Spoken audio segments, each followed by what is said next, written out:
Hit that like button, Captain Caveman. Nitro Burp in the house. What's up? Good evening and welcome to the Raw Feed.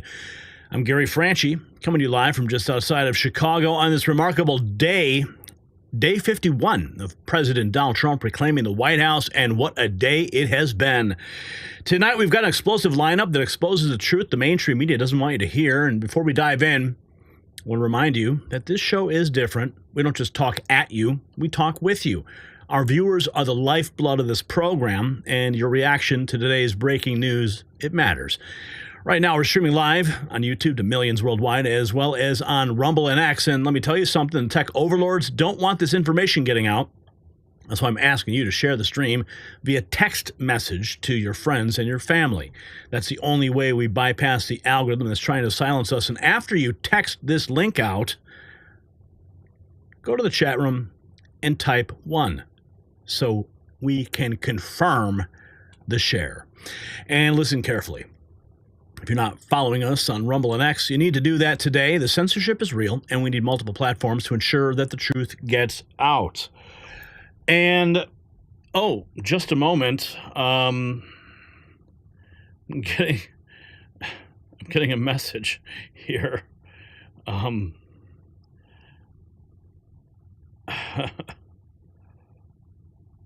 Okay, sorry. Throughout tonight's broadcast, we'll be reading your super chats and your Rumble rants between segments. That's right. Your comments will be featured on screen for the world to see.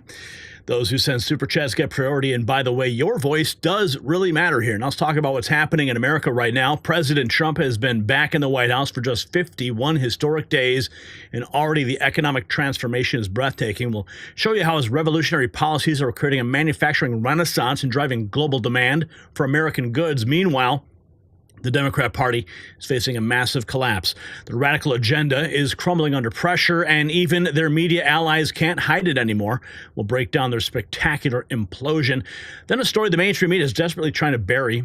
President Trump's administration is cracking down on terrorism and criminal aliens with a zero-tolerance policy that's already producing results. ICE has arrested 646 criminal aliens in Houston alone. The border is finally being secured, and just hours ago, Elon Musk joined forces with President Trump at the White House, test driving a Tesla and declaring war on government waste, fraud, and bureaucracy. Democrats are fumbling to respond as billions in wasteful spending is exposed. But perhaps most disturbing of all, we'll bring you the latest on InfoWars reporter Jamie White, who was fatally shot in Austin, Texas. This is part of a growing pattern of targeting conservative voices, and we're not going to let it be ignored. So, friends, I do need to be honest with you. Shows like this that tell the unvarnished truth are under constant threat. If you do value what we do, please consider supporting us with a donation. The links are in the description. Your contribution keeps us on the air and fighting for the truth. We've also launched YouTube channel memberships with exclusive perks. Support the channel and receive special acknowledgement in the chat room, plus exclusive access to the Next News team and never before behind-the-scenes video. Yeah, over 900 members now can claim that privilege. And don't forget to check out our merch shop at shop.nextnewsnetwork.com for exclusive Next News swag to proudly display your favorite news source. So stay with us because the Raw Feed starts now, and the truth can't be silenced. Let's welcome you to the show. We got Nitro Burp, WMP, Jeremy Olson, Jerome Schlichter, Bella Stubblefield. We got 10 Dude. We got JD from SC. We've got Sammy BA. Who else is in the house here? We'll scroll up a little bit. We've got Latino Conservative. He's not happy with Cash and Bondi. A lot of people aren't right now. We got to give him some grace, though. Vicky's here. Robert Daniels. Keep showing us the truth. Yes, we will. Duty to Rebel. PJR1. Nanya is here. Heather Reeve in the house. DJ G's in the house. We got Sure You and Karen Finley, Larry Pickett, Jeremy Olson. We are Gary's Gorillas. That's funny, man. We got Bella Stubblefield, Kraken Legs. We've got John, Jeff and Houdini, Heather Reeve, Sammy B.A., Blessed Mess, Jay Grayson. We got Cindy in the house. Big D is here. Vicky. Who else is here? Latino conservative Kevin Feiguth is here. Who else is announced? Oh, look at you guys dropping those ones. Thank you. Appreciate that. Good call. Kay Reed, Alan McKinsey, James Ellie. Yeah, Pam Bondi so far has done nothing. She needs to get busy or get back to Florida. Yeah, apparently there was a rumor going around that that Kash Patel was looking for a direct line to Trump so we can get around her. That has not been confirmed. Brian's here. Mary B. Crabtree. We've got R. Boyd, Denise Ellis, James Frey, Trevor Clock with ones, Broken Prophet, Diane, Paula, Jessica, R. Boyd, smash the like. The gang is all here. Laura is here as well. DM, Jedi Princess in Texas. We've got Joy. We've got V's, Martell, Tina Marie, Brenda, Submarine Vet, Clayton Bigsby, Mad Mo, Denise and Barbara, Nunya. The gang's all here. Brad Ray, longtime watcher. What's up, Brad? Primal123, the Dems are mad. L4 Real has just subscribed. Welcome to the family. Let's see. Latino conservative again. All you guys. What's up? Nigel and Jennifer. Love the show, she says. Okay, let's get to the news. We've got lots to get into tonight. Got this text message. Yeah. Okay. Brian, I need to make this call. This is a really important phone call, and it's only going to take a second. Can you bring up be right back for a second? I do have to make this call. This is totally unexpected, but it's really important.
Okay, and we're back. All right. Sorry about that. Rather important phone call. Need to take it. Okay, let's get on with our first topic of the night. It is real. President Trump, he promised to make America wealthy again. That's exactly what he's doing. The February jobs report shows manufacturing jobs up by 10,000, a complete reversal from Biden's America, where we lost an average of 9,000 manufacturing jobs every month. The White House press secretary put it perfectly. Our country has lost more than 5 million jobs, over 90,000 factories due to the devastating globalization over the last 3 decades. But the America Last globalist agenda is ending under President Trump. Even global corporations are taking notice, with Siemens just announcing a $10 billion investment in America specifically to avoid Trump's tariffs. And as we step into 2025, one thing is clear, de-dollarization is accelerating. China and other BRICS nations are scared of President Trump, making them more determined to reduce dependence on the U.S. dollar and establish themselves as economic superpowers, and their secret weapon is gold. China has resumed buying gold, and they're underreporting their purchases. They recognize gold's global value and ability to withstand economic shocks. Gold is tangible, reliable, and immune to economic manipulation. China and other BRICS countries want to be prepared, and they just don't want it known. But this is not just about nations, it's about you. In a world of shifting economic power, gold is your personal hedge against uncertainty, and Noble Gold investments can help secure your financial future. Visit nextnewsgold.com and learn more. And with a qualified account, receive 10 1-ounce silver American Eagle coins. That's nextnewsgold.com, or the number on that screen is 877-646-5347. Okay. Let's get into it right now. Here is our report direct from the White House today. Matt Bailey live at the White House immediately following the press conference today. Hey everybody, Matt Bailey here for Next News Network. Gary's at the home office and Tom will be here this week. But for now, it's an eventful start for the administration this week. Caroline Leavitt, the press secretary, said that tomorrow we'll have some Irish fun in the run-up to St. Patrick's Day. And then on Thursday, the NATO General Secretary will be here for a working lunch with the president. She also touted the administration's success on immigration, saying that immigration is down 94% across the board. And Customs and Border Patrol has launched the new Home app with an intent to depart feature, which allows undocumented immigrants to let the government know that they intend to leave before ICE enforcement action is taken.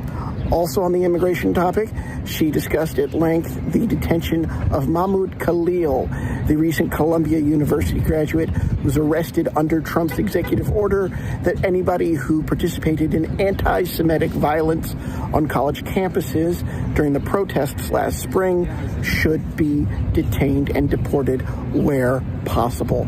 She was asked if Secretary Rubio has the authority to revoke a green card under that provision, and she said indeed he does under the Immigration Act. And on a fun note, President Trump will look at a Tesla today that's coming to the White House lawn, and he intends to buy it. In Washington, I'm Matt Bailey. Hey everybody, all right, Matt, thank you for following that report for us. We've got more to get to. Gary's at the home office. Hey, all right, pause. Thank you. Mute. All right, here we go. This week. Keep going. But for now, it's an eventful start for the administration this week. All right, hang on. Caroline Leavitt, the president. There we go. Oh, my. I'm so sorry about that. All right.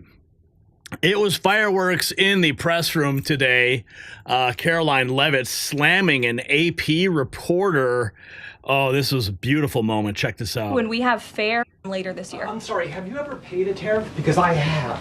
They don't get charged on foreign companies. They get charged on the importers. And ultimately, when we have fair and balanced trade, which the American people have not seen in decades, as I said at the beginning, revenues will stay here, wages will go up, and our country will be made wealthy again. And I think it's insulting that you're trying to test my knowledge of economics and the decisions that this president has made. I now regret giving a question to the Associated Press. I now regret giving a question to the Associated Press.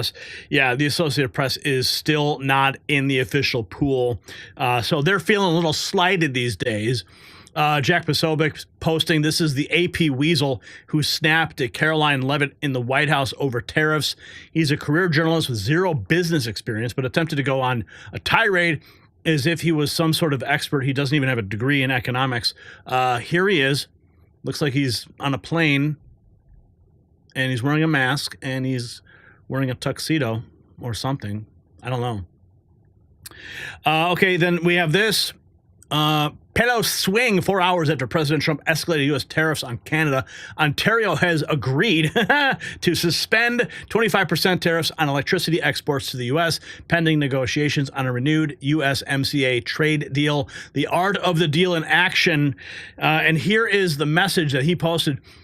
Please see the joint statement from United States Secretary of Commerce Howard Lutnick and myself. Today, U.S. Secretary of Commerce and Premier Ontario Doug Ford have had a productive conversation about the economic relationship between the U.S. and Canada. And here he is pausing the surcharge on electricity. He thought he was actually going to hold us hostage. No, Canada caved. Rather than waiting till April the 2nd, threats going back and forth, tit for tat, I've agreed to suspend temporarily, and we always have that tool in our toolkit, until we sit down over the next day or two. I'll be heading down to Washington along with Dominic LeBlanc, and we'll have a good discussion. You know, with any negotiation that we have, there's a point that both parties are heated and the temperature needs to come down. And I thought this was the right decision. They understand how serious we are about the electricity and the tariffs, and rather than going back and forth and having threats to each other, we have both agreed, let cooler heads prevail, rather than waiting. No. You realize that America would just crush you, so that's why you backed off. That's what he's really trying to say. Here we have more on the continuing resolution. Here's the press secretary earlier today. Continue to carry out. As President Trump made clear during his historic address to Congress, we must finish this job and continue to carry out the largest deportation campaign in American history. And that is why the president fully endorses the continuing resolution that is before Congress and was negotiated by Speaker Johnson. He is encouraging all Republicans to vote yes on this clean CR, which freezes funding at current levels and will prevent the Democrats from getting their long-awaited government shutdown. Voting against this CR will hurt the American people and kill the incredible momentum that President Trump has built over the past 51 days. As President... 51 days, winning continues. Here we have more from the press secretary. She's talking about the fact that we have lost more than 5 million jobs and 90,000 factories due to globalization. Our country has lost more than 5 million jobs and more than 90,000 factories due to devastating globalization over the last 3 decades alone.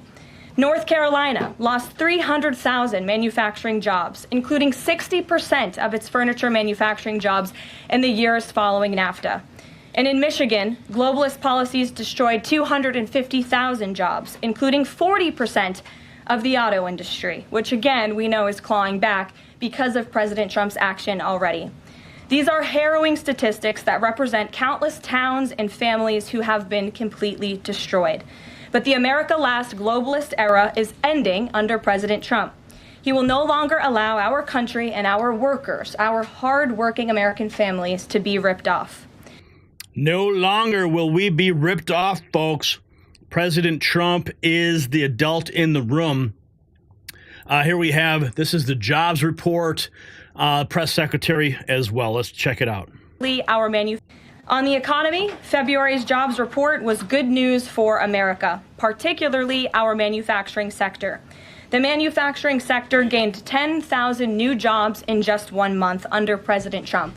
This rebound was led by the automobile sector, where we saw 9,000 new auto jobs created already. That is the most auto jobs added to the economy in 15 months. This was a complete turnaround from the Biden administration, where we were losing an average of 9,000 manufacturing jobs per month last year.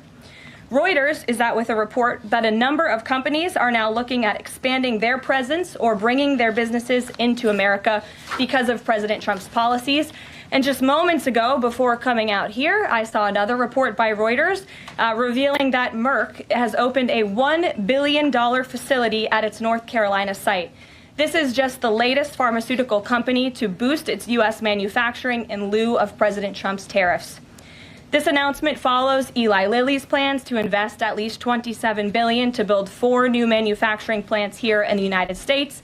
And Pfizer has also said it's considering moving their manufacturing overseas right here to the United States of America. Yeah, they want to avoid the tariffs, but it doesn't stop there. We've got more. Here is this is the new media seat. Sagar and Jetty was granted that privilege today. Let's listen in. Time. There's a lot to unpack there. So let me start by saying that, first of all, when it comes to the stock market, the numbers that we see today, the numbers we saw yesterday, the numbers we'll see tomorrow are a snapshot of a moment in time. And as President Trump has said, and I'm here to echo the remarks of this president of this White House, we are in a period of economic transition. We are in a period of transition from the mess that was created under Joe Biden in the previous administration. Joe Biden left this country in an economic disaster. Several statistics to point out. The delinquency rate on credit card loans increased 63% under Joe Biden, hitting a near 12-year high. Under Joe Biden, all net job growth went to foreign-born Americans. Real wages declined by 1.5% under Joe Biden. And as we all know, and this administration continues to combat, prices soared more than 20% under Joe Biden because of his reckless spending and economic policies. So we are in a period of transition from that economic nightmare under a president who had no idea what he was doing, never held a private sector job in his life, into a golden age of American manufacturing under a businessman and a deal maker in chief in President Donald J. Trump, who is implementing the formula that we know works. Look at President Trump's results in his first term. If people are looking for certainty, they should look at the record of this president. That's why the American people reelected him back to this office. And look at everything that President Trump has already done and his team has already done in just 51 days. The massive efforts to deregulate, tax cuts, which we need Congress to pass the Trump economic agenda, the Trump tax cuts, which will unleash economic growth. And the president also addressed this directly, I will point out as well, when you look at what he said on Air Force One, and he said he wants the American people to have so much money in their pockets they don't even know what to do with it. That's the intent of this administration, and we're working very hard every day on that goal. Second question. There's a lot. Yeah, let's go, baby. We've got more. Let's continue the winning. Oh, yeah. Okay, this is the question about fair trade. I'm glad you brought up workers, because that's exactly who President Trump is looking out for with his America First trade policy and his America First economic agenda.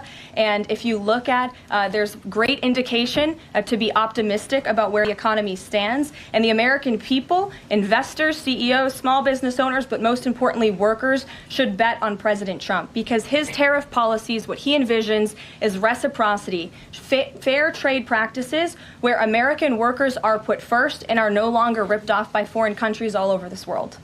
Yep, no longer getting ripped off, folks. And here we have Speaker Johnson. And here's what he's saying about the government shutdown. Participate in this.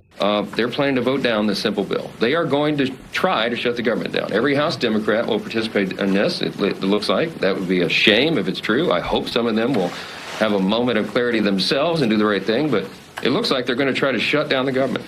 It's a striking new posture for Democrats who have always said they've just been apoplectic about the prospect of government shutdowns. I put a video out about an hour ago on social media. I encourage you to go see that. This is they have been their own words. You don't need to trust us on this. But Catherine Clark, here's one little zinger from her, quote, "Not only is it irresponsible and purposefully misleading, but it's also a dangerous precedent to be threatening a shutdown," unquote. Now remember, this is in last year, years past. Pramila Jayapal, quote, "The tragedy here is all the civilian employees. It's the employees who are going to suffer," unquote. AOC, quote, "It is not normal to hold 100,000 workers' paychecks hostage. It is not normal to shut down the government when we don't get what we want," unquote. I don't think I've ever agreed with her before. She's exactly right. Jerry Nadler said, quote, "Shutdown is really an extremist policy designed to appeal to an extremist base and hold the whole country hostage." Yeah, we agree. So they and all their colleagues need to do the right thing. Democrats have been insisting they're fighting for federal workers. You're about to see, again, on vivid display, very clear the contrast. You will see one team that is working to fund the government and make sure we do the responsible thing. And you're going to see another posing the CR because they've now exposed the truth. They're not for federal workers. They're not for anyone. All the people they've said in the past that are going to be harmed would be by their votes. They're using federal employees as props. They're using Medicaid benefits and Social Security checks as cudgels in this thing. The threat of government shutdown, they're using it as some sort of attempt to wrestle power away from the President of the United States, who overwhelmingly won the popular vote, the Electoral College, in every single swing state. Here's the bottom line. If congressional Democrats refuse to support this clean CR, they will be responsible for every troop who misses a paycheck, for every flight delay from reduced staffing at TSA, for every negative consequence that comes from shutting down the government. They're planning to... Yeah. Isn't that funny? How they just flip-flop when it's convenient for them. Speaker Johnson exposing them all. And we have more... Here is... Okay, this is about the tariffs and the position of the president and the rhetoric of Canada. Due to the escalation. As for the tariffs, the president made his position on this quite clear with the statement that he put out.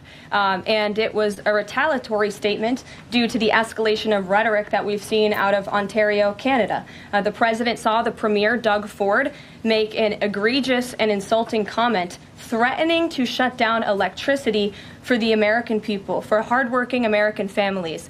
He made that threat. The president saw that and has an obligation and a responsibility to respond accordingly and represent the interests of the American people. So he has made the decision to add a 25% tariff. So now steel and aluminum tariffs will come into effect tomorrow at the rate of 50%. And our steel and aluminum industries have actually applauded these tariffs because, again, they know it's going to grow their industry here. It's going to allow them to export more steel that is made right here in the United States with American workers. Egregious. And, of course, Doug Ford caved in Canada today. Here is... Okay, we have more. This is about 4 hours ago on the tariff seesaw with Canada. Going to tax. Well, things change, don't they? Ontario Premier Doug Ford, up in Canada, has decided he's not going to tax the United States residents and electrical users 25%. He had a conversation with our Commerce Secretary Howard Lutnick, and they both decided it would be in the best interest of both countries not for Ford to do that. In the best interest of both countries. Here we have, are you curious about the price of eggs? A good piece of news we just got in the last. We're more focused on how we bring the price of eggs down in the avian bird flu for everyone. A good piece of news we just got in the last day or two is that the average cost of a dozen eggs has now gone down $1.85 since we announced our plan about a week and a half ago on February the 26th. So listen, we're going into Easter season. This is always the highest price for eggs. We're more focused on how we bring the price of eggs down. Easter season and eggs, yeah, right? Avian bird flu. Okay, let's see. We got more. Here is... The thing is that the markets aren't taken into account. The thing is that the market... I don't know what's wrong with these clips today. I'm going to buy because, number one, it's a great product. Aren't taken into account, my view. The thing is that...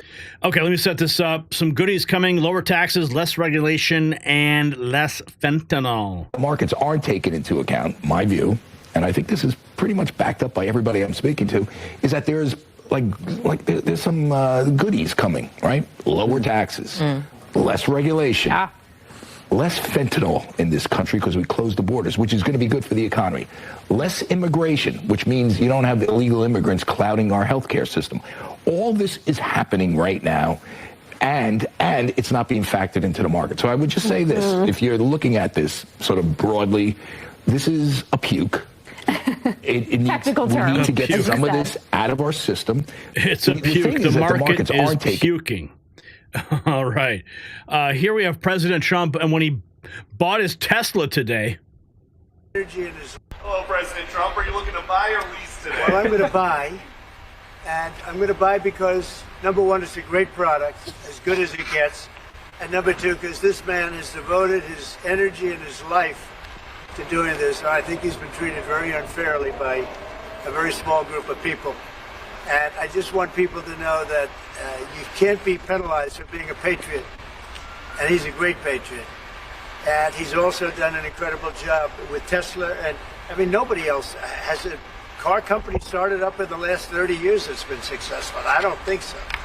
And not only successful, but super successful. And because he's able to find billions and billions and billions of dollars of fraud and waste and all of the things. I mean, our country is going to be very strong very soon because of a lot of the things that he's done and a lot of the things that I'm doing. And there's no better team, but there's no better for what we're doing. There's nobody like this, and he shouldn't be penalized. And when I watched the other day, I said, I can't believe it. It should be the opposite. People should be going wild, and they love the product, but because he's finding all sorts of terrible things that have taken place against our country, they want to penalize him in an economic sense. And I just think that's very unfair. So I just wanted to make a statement. I'm going to buy one. Now, here's the bad news. I'm not allowed to drive because I haven't driven a car in a long time, and I love. It's a good thing those are self-driving cars. Am I right? Love to drive cars, but I'm going to have it at the White House, and I'm going to let my staff use it. I'm going to let people at the place use it, and they all are all excited about that. I'm not allowed to use it. Can you believe it? One of my great things in life is that I can, I like to drive cars, but I'm not allowed to. Hello, President. Well, like I said, this is a self-driving car. Here we have more Secretary Rollins, how we're protecting and elevating our farmers. And even, listen, the president has been intensely focused on how we protect and elevate and even take our farmers into a new day of prosperity. My very first phone call after I was sworn in was with President Trump, and that was his number one message, was tell the farmers I love them and I am with them, and that we will use, talking about tools in the toolkit, we will use every tool that we have as we move into the next few months, the next year and beyond, to ensure that our farmers are protected. I'm in conversations all day, every day, to ensure that that happens. But Dana, I think one of the most important things that we will need to do, but it also goes back to the Biden administration, is in the last 4 years, we moved from a $0 deficit to a $49 billion trade deficit with our ag products. I mean, think about all of the farming community, but especially our family farms. Just that tiny margin of losing that export opportunity is huge. So part of my job, I was on two significant meetings yesterday. I'm going to be moving out across the world in the coming months, working on behalf and alongside our trade leaders here in this White House, with President Trump, with Vice President Vance, to open the markets back up and to get. Markets are opening back up and farms are becoming great again. Here's President Trump. I think this is a similar clip. My whole staff is so excited because I told them they're going to safely use them, and they can't believe it. So Margot, wherever you are, Margot, she's going to use it. They're all going to be using it, and they're going to have a good time using it. And oh, there you are, Margot. Look at Margot's right there. What are you, a member of the press now? I think she's become a member of the press. Takes great pictures. What do you think of it, Margot? Do you like the idea? I love it. Okay, good. We're going to have fun. They're very happy. Mr. President, your comments the other day not ruling out a potential recession. Okay, and we have more. Let's see. Here's President Trump on the stock market. There are some folks, and what is your message, President Trump, buying a new car while there are some folks who will see this clip at home and they are struggling with their retirement accounts down at the moment, uncertainty about work ahead? Well, I think okay, that is the Prince of Fox News, Peter Ducey. I don't know what was up with that guy today. Yeah, okay, the markets are down. They're going to bounce back. Don't worry. But he's trying to say that, what is Trump doing? Buying a Tesla when people are suffering? Well, I mean, President Trump's a billionaire, and I think he can afford a Tesla, so I don't see what the big deal is, really. Anyway, let's continue. To do great. I think our country had to do this. We had to go and do this. They've taken away, other countries have taken away our business. They've taken away our jobs. I did it initially very strongly against, as you know, China and some others in the first term. And it was a very successful term. We had no inflation. We had the greatest economy in the history of our country. And then we had COVID, which we had to straighten out. So I didn't want to be doing anything with respect to other countries at that time. And we did a great job with it. We handed the stock market over. It was higher than it ever was. And think of that, higher than it ever was to that point before. And nobody thought that was even possible. We did a great job. But we had the greatest economy in history. This economy, in my opinion, is going to blow it away. But what I have to do is I have to get the workers back. I have to get the factories open. We have 90,000 factories and plants are closed from what you had just prior to NAFTA, which is not very long ago. 90,000, think of it, 90,000 factories and plants are closed from what it was. And it's just not right. So, and we gave it away. Presidents before me gave it away, and I could name every one of them. But they gave it away, and we're taking it back. We're taking it all back, baby. Here we have Education Secretary McMahon talking about high school students graduating. Yeah, pretty soon the Department of Education will be no more, thank God. And well, I can tell you my focus is as the Secretary of Education. So I am focusing on colleges, universities, K through 12 schools, and that's where we're really putting our focus. The president has been very clear that he wants to make sure that the recent scores that we have seen with our students, when high school students graduating, only 30% of them can read with proficiency. That means 70% can't. When we look at 8th graders who are not proficient in math or reading, we have to do something about this in our country, and we are spending more per pupil than any other country, and we have the lowest results for that. We're doing something wrong, and clearly we want to take the bureaucracy out of the Department of Education and make sure that our states are prepared to have the tools that they need and best practices to really teach their students. Let's let teachers teach. You know, I think teaching is one of the most noble professions that there is, and I think our teachers need to be paid and supported, protected, and allowed to teach in schools and not be bogged down by red tape. And let them teach, because when they do, they understand their classrooms.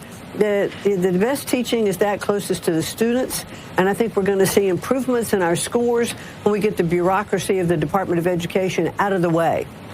Yeah, there's no need for the Department of Education. We do not need to be sending talking points down from the federal government to the local level. It completely it's the antithesis of this American experiment. And then there was this moment today. This is going viral. Chaos erupting at a hearing when Texas Representative Keith Self referred to Delaware Representative Sarah McBride as Congressman McBride. Representative Self says he's following the policy of the United States to recognize two sexes, male and female. If you remember, during the joint address to Congress, President Trump made that declaration. And here's the declaration in action and fireworks. Wait till you see this. But this is not. As the representative from Delaware, Mr. McBride. Thank you, Madam Chair. Ranking Member Keating, also wonderful. Mr. Chairman, could you repeat your introduction again, please? Yes, we have set the standard on the floor. Okay, so he says, Mr. McBride. And then McBride says, thank you, Madam Chair. And look who gets reprimanded. As the representative from Delaware, Mr. McBride. Thank you, Madam. As the representative from Delaware, Mr. McBride. Thank you, Madam Chair. Ranking Member Keating, also wonderful. Mr. Chairman, could you repeat your introduction again, please? Yes, we have set the standard on the floor of the House, and I'm simply. What is that standard, Mr. Chairman? Would you repeat what you just said when you introduced a duly elected representative from the United States of America? Please. I will. The representative from Delaware, Mr. McBride. Mr. Chairman, you are out of order. Mr. Chairman, have you no decency? I've come to know you a little bit, but this is not decent. We will continue this. You will not continue it with me unless you introduce a duly elected representative the right way. You notice how he did not declare the individual's gender. He said duly elected representative. Now, if he was really going to be standing up for McBride, he would have said her, but he didn't. Listen. But this is not decent. We will continue this. You will not continue it with me unless you introduce a duly elected representative the right way. This hearing is adjourned. And that's a wrap on that one. Yeah, fireworks there. Here we have White House Deputy Chief of Staff Stephen Miller. He's on News Nation. He's doing a news hit there. I got to ask him a question last week. How cool is that? Let's listen to what's going on here. President Trump it's our job under President Trump's leadership to fix the economy, to stop 4 years of bleeding. Joe Biden left us with an economic nightmare of inflation and joblessness that President Trump is fixing. I don't think you appreciate, Blake, the magnitude of what President Trump is in the process of repairing. We have an unsustainable defense commitment around the world that is bleeding our defense budget dry. We have critical manufacturing and supply chains like chips and semiconductors that are housed almost entirely in foreign countries. Other countries could shut the lights off on America unless we bring these critical supply chains home. Not to mention rare earth minerals, in which we are again dependent on foreign countries for essential minerals that we need to power this nation. President Trump has inherited a country that was on the path to economic oblivion. $36 trillion in debt, unsustainable growth in government spending, and the shuttering of American energy. He is one by one fixing each and every one of these crises, not to mention, as I said earlier, the fact that illegal aliens and foreign workers are consuming all the jobs and driving up the deficit by consuming government benefits. So let me ask you about... That is what he is fixing, and that's why his policies are overwhelmingly popular with the American public. I love Stephen Miller, man. He's a badass. Here is a photograph. President Trump behind the wheel of a Tesla. Look at Elon Musk. Looks like he's wearing some crazy sunglasses, too. Nice. Get in, Patriots. We have a country to save. Elon Musk helps President Trump pick his new Tesla. That's an official post from the White House. We have more. Will Cain reacting to the latest jobs report.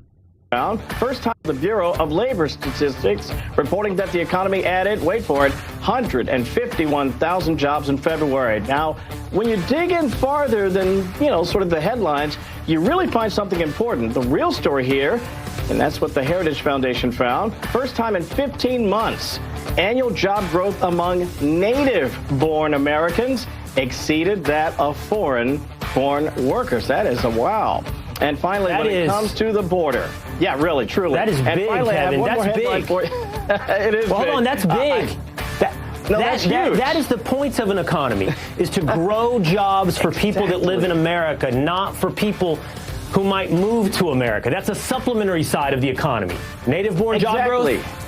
Good. And that's what the president's trying to do, Will. Remember, he talks about bringing jobs back so that your neighbors and my neighbors can have a family, have a home, have a job, and that's a good thing. The Bureau of Labor. It is a good thing, isn't it?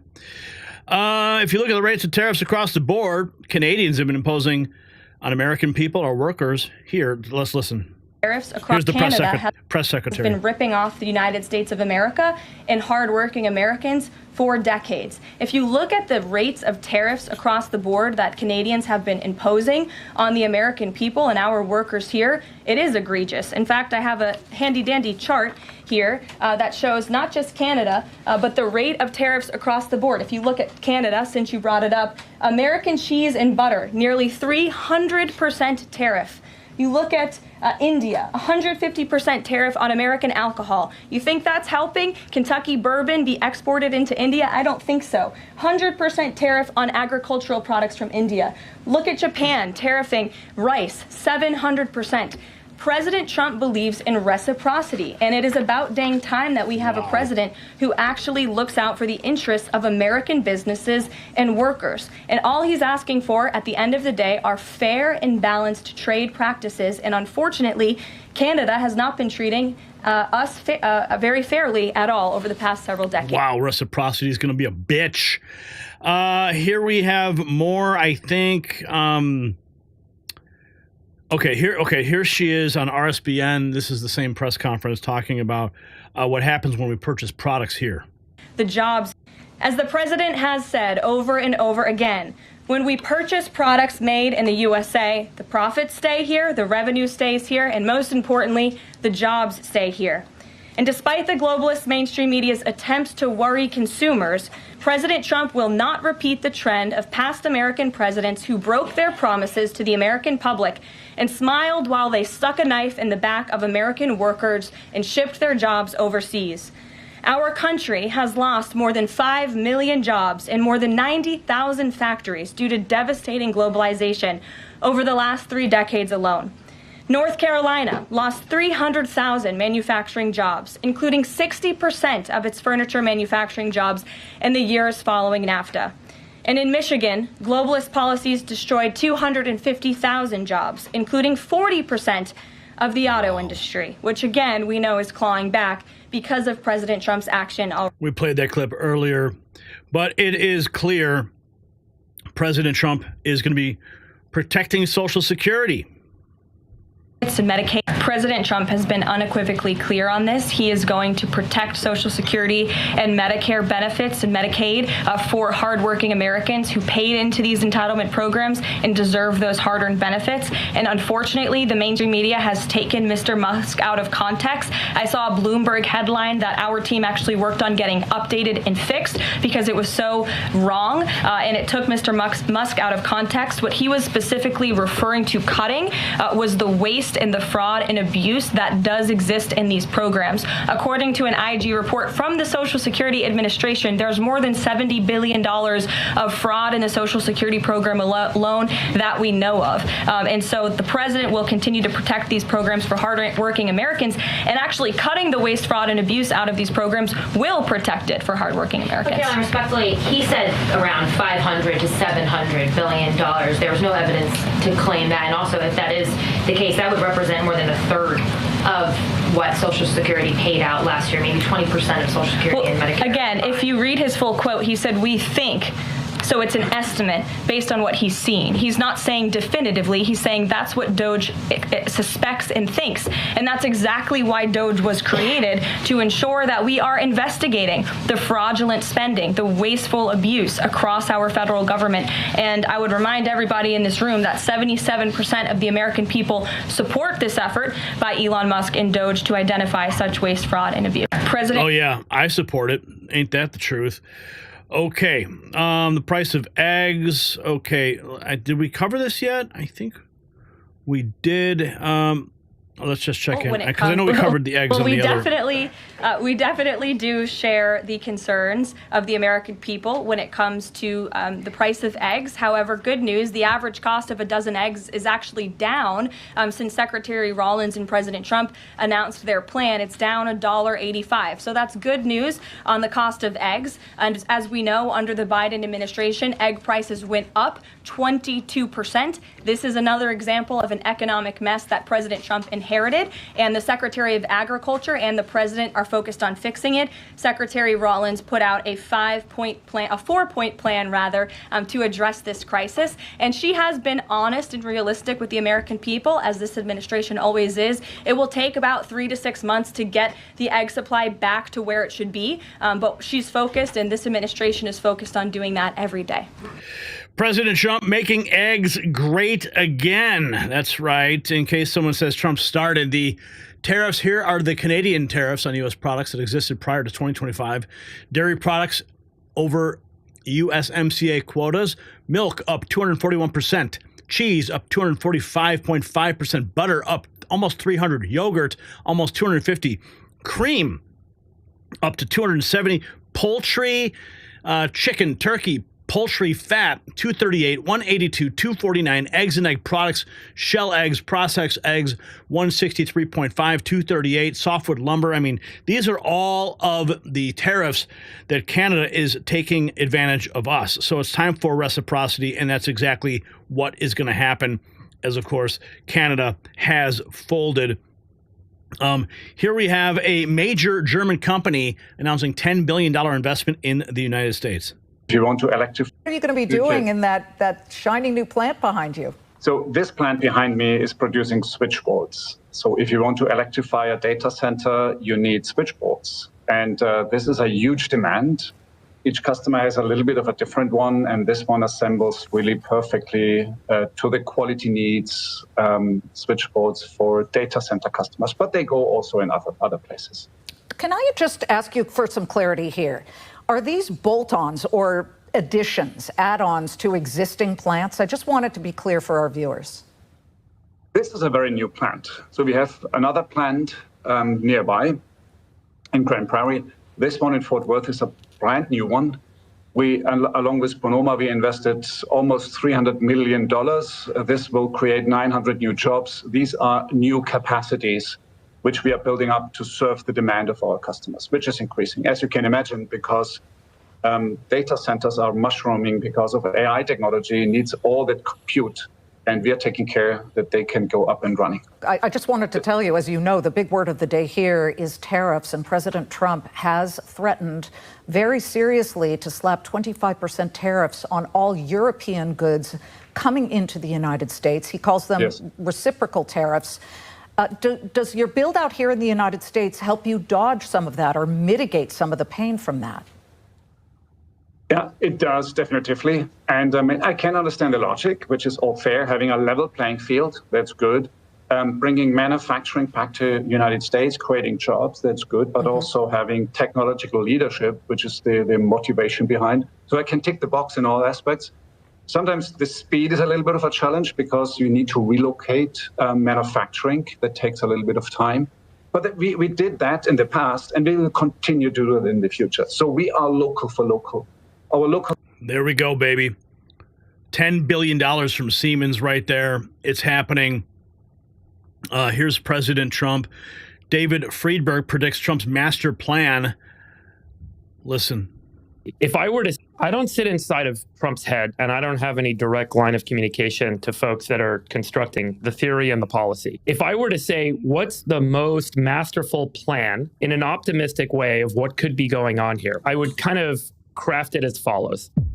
Tariffs aren't being done in isolation. They're being done along with a coordinated policy effort to reduce income taxes and another policy effort to reduce government spending. So those are three legs on a stool. Tariffs, reduced income taxes, reduced government spending. They're related to each other because if we increase tariffs, to import products is more expensive. When the industrial supply chain goes to the lowest part of production, it's going to end up offshoring when there's no tariffs. And if there are tariffs, then you start to do production here. So you're increasing both security for the U.S. supply chain, but also increasing demand and creation of a workforce. I think that the income tax piece is critical here because in order to make the capital available to build that industry here, we need to unleash capital, and reducing of income taxes, the economic theory would be that capital will now flow into these entrepreneurial activity, these opportunities that have emerged, where suddenly it makes sense for me to make textiles, to make metals, to make materials, to make cars, to make all this stuff here in the United States that I otherwise wouldn't be making. So both the corporate and the personal income tax, by reducing it, unleashes capital that instead of going into the government, it now goes into the private sector, into building businesses. By reducing government spending, we are moving workers from the government into the private workforce. So as those new industries pop up, as those investments start to get made in building new industry onshore, where are the workers going to come from? That will unleash the workforce, and it will counterbalance the inflation that we're experiencing. So there's a lot of inflation because of tariffs, and by reducing government spending, that's the offset to inflation. So those three actions, I think, are three legs of a stool, and they actually are all interrelated to one another. So that would be my grand master theory of what might be going on. Yeah, it makes a lot of sense to me. Makes a lot of sense. Okay, so ladies and gentlemen, what we're witnessing is nothing short of an American economic renaissance. The globalists told us manufacturing would never return. The experts said tariffs would destroy the economy. The Democrats claimed that Trump's policies would fail, and they were wrong on all counts. American factories are reopening. American workers are being rehired, and American products are in demand worldwide. President Trump promised to put America first, and he's delivering. But here's the real question. Why did the previous administration allow millions of American jobs to be shipped overseas in the first place? Were they serving the globalist interests instead of American interests? Drop a comment below. Grab your exclusive Next News t-shirt or hat at our merch shop and show your support for this economic revival. All right, let's check in with the chat and see what you guys are saying. Okay, Jennifer has become a member, our first member of the day. What's up, Jennifer? Welcome to the family. And then we also have JD from SC dropping $10. He says, show Gary some love. Well, thank you, JD and Jennifer, for showing me some love tonight. We're getting started here in our first segment, moving into our second. Yeah, Democrat meltdowns continue, and we have to document it all. Holy cow, there's quite a lot of meltdowns taking place. Wow, I'm just scrolling through some of this stuff. Oh, yeah. I think the best part is what Alina Habba discovered today, so let's get into it.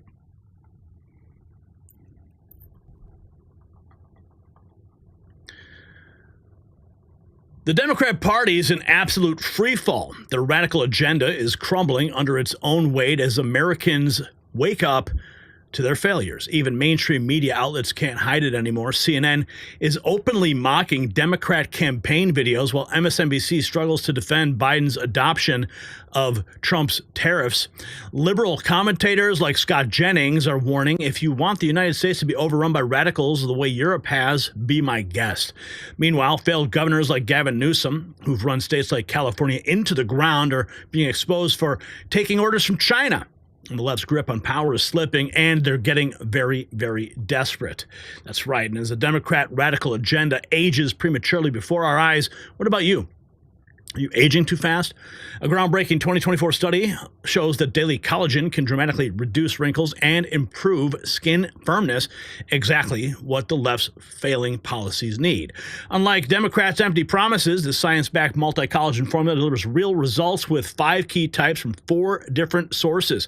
While their political collapse accelerates, you can reverse your own decline with hydrolyzed peptides for maximum absorption. Completely non-GMO and free of artificial ingredients. Visit healthwithgary.com for an incredible 51% discount as Democrats' support similarly plummets. All right, let's get into it now. Here's what Alina Habba, she uncovered this today. The fake Oval Office of Joe Biden. I'm wondering where this could be located. I'm guessing it's probably in the executive office building next to the White House. Check this out. You guys, I just finished a show. Look at the room that they put me in. We're in Biden's fake Oval Office, everybody. And I've actually figured this out. I now know why. I now get it. Turn the camera around. There is a screen, teleprompter to the face. All I can say is the last administration was a disgrace. You guys, I just finished a show. The fake Oval Office has been revealed. You just saw it behind the scenes there. And here we have a liberal rejecting mom over Trump vote in a TDS meltdown. Whoa, what's this? Now, after that, you are not going to believe this. You're not going to believe this. We may have just found a cure for TDS. Yes. Oh my gosh, get all of your liberal friends together, because I promise you, they're going to want to see this video. Now, after that, in the midst of this, I mean, there's a woman who is disregarding her mother because she's a Trump supporter. Wow. Anywho, let's go ahead and dive into it. We're not parking next to that thing. So what? I don't want to be anywhere near that thing. I don't want to get out near that thing. Oh my gosh, it's right there. That means they're in there. Whoever it is, they're gonna be in there. Oh my God. Oh, is it this woman? No. Oh, this is disgusting. Look at, oh. Oh my goodness. Yeah, the TDS is real. Here's Scott Jennings with some advice for Democrats. Them for trying to do something. You're going to get criticism, right? But I actually applaud them for trying to do something different. And here's the reality. 7 million followers, whether you think it's cringe or you like it, we're on CNN on a Thursday night, and we're talking about it on national TV. But I guess my question is, to what end? I don't get it. Like, I don't get it. I mean, maybe you will get 7 million eyeballs, but what is the point? I am not accustomed to helping your party do anything. Yep. But let me give you some advice. This was the dumbest thing I've ever seen. And if you read the comments today, Lord have mercy. Look, scrambling for new social media and communication strategies is not a replacement for fixing what's actually wrong. Your party has a 21% approval rating right now, Congressional Democrats. Well, let's talk about fixing what's wrong. Donald Trump is doing nothing for the American people. He has a 50% approval rating. But he's doing nothing for the American people. And so he's not lowering the cost of living. Advice he tells lies. Fix the policy and leave the gimmicks behind. Yes, and let's He's doing nothing for the American people. I think we just proved her wrong in the last segment. Speaking of proving wrong, Charlie Kirk on fire again at the on college campuses, man. This guy. Were you an Ozark, or am I just losing my mind? You're losing your mind. Howdy, Chuck. No one calls me Chuck. No. That's... I'm doing it. Okay, bad start. I don't want this anymore. Oh, Okay. Got a lot of attitude, that's for sure. Were you an Ozark, or am I just losing my mind? You're losing your mind. Are you sure? Out of your damn mind, yeah. Do you know Marty Bird? Oh my God. Blink if you know Marty Bird. So you're a big freedom of speech guy, right? Yes. All right. So I want to know your opinion on BDS laws. Are you familiar with those? I think some of them go too far. Are your First Amendment rights taken from you? I believe they are. Well, then someone should sue and bring it up to the Supreme Court if that's the case. Okay. Cool. Good to hear it. Terrible meeting you. And I don't want to overly generalize, but just like the nastiness of the left is so unbelievable. Like, here we are, we're having a nice discussion. When I got here, someone said, I'm sorry. One person in your party actually said, let's escort her to the mental hospital. So I think it can go both ways with disrespectfulness. I mean, did you see it? Oh, man. Okay, we have more to get into. Newsom has run California into the ground, taking orders from China. And now liberals for Trump. Gavin Newsom has run this state into the ground. There was a $30 billion surplus. And oh, yeah, $30 billion surplus. Oh, and here we have Caitlin Collins. Carrie Bonet says, "You sound like a spoiled brat." Schedule. The Marine standing over my left shoulder indicates that President Trump is inside the West Wing today, but we have not seen him here at the White House, which is notable given he has several events on his public schedule, but they have all remained closed to the press as we are seeing the stock market and Wall Street have the steepest declines since 2025 started and since President Trump took office for his second term. That comes one day after he declined to rule out the fact that his policies could potentially lead to a recession here in the United States. Are you expecting a recession this year? I hate to predict things like that. There is a period of transition because what we're doing is very big. We're bringing wealth back to America. That's a big thing. And there are always periods of, it takes a little time. Now, we heard from his Commerce Secretary, Howard Lutnick, who said he does not believe there is any chance of a recession, but the president was nowhere near as definitive as we've seen how his trade policies and his tariffs that he has threatened, implemented, pulled back on, or suspended at different times over the last several weeks have continued to really cause a lot of uncertainty in the business community. This comes as President Trump said he still believes in his tariff policy, and as he said during that same interview yesterday, those tariffs may go up. He doesn't expect them to go down. The Marine standing over my left shoulder. Interesting, I know exactly what she's talking about, too, because on the press schedule today, I got the email from the White House. It was all closed press. There was no press allowed to do any coverage except for, I mean, maybe some of the pool, but I don't even think the pool got into the press room today. And, of course, Caitlin Collins, she just can't handle the fact that they closed the press today. Well, anyway, let's see what Dave Rubin is talking about here. No, because you're... I want you to keep more of your money. Do you want me to keep more of my money? No, because you're a millionaire, Dave Rubin. I don't think you should keep more of your money, and that's exactly what Donald Trump is doing. So you want to take more money? Wait a minute. What right do you have to take my money? and do what you want. I hate to break it to the panel, but poor people work hard too. Wait a minute. I hate to break it to the panel, and they should but pay poor less people work taxes hard too. I want everyone to pay less taxes. You think that jealousy is virtue? This is why the left is they've been working as hard as they've been working.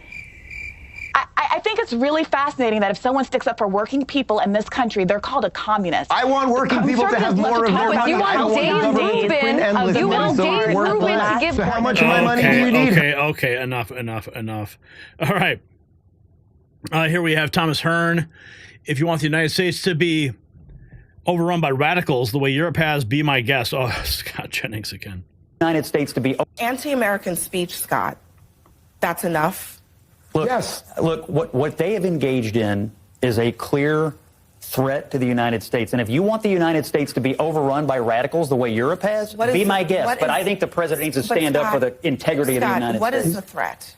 The threat of our country being, and our college campuses being overrun by radicals who are trying to run Jewish kids off of campuses and anybody else who disagrees? Yes, they are. In UCLA. No, in UCLA. First of all, they wouldn't even let them go to class. First of all, there were Columbia's an abomination. First of all, there were violent counter-protests at UCLA that were done by Jewish organizations. No, both sides. Anti-Semitism is a scourge on this country. It absolutely is a scourge on this country, but what is not a scourge on this country is people that are protesting for the lives of children in Gaza. People that are protesting a war that's gone on way against too the Jewish people. They're after the kids. There are many Jewish kids. Whose decision? Wow. Oh, boy. Let's keep going on the meltdowns as they continue. Even CNN can't help but mock the Democrats over their cringe videos. Ooh. So your challenge is... Oh, man. I don't even know what to say about that. I mean... So your challenge is who's going to win the message war if this government does shut down. I want to show our viewers something that I thought was really interesting, which is that you have taken to TikTok. Yes. And you were trying to communicate such things on TikTok. I want to play a little bit of one of your posts.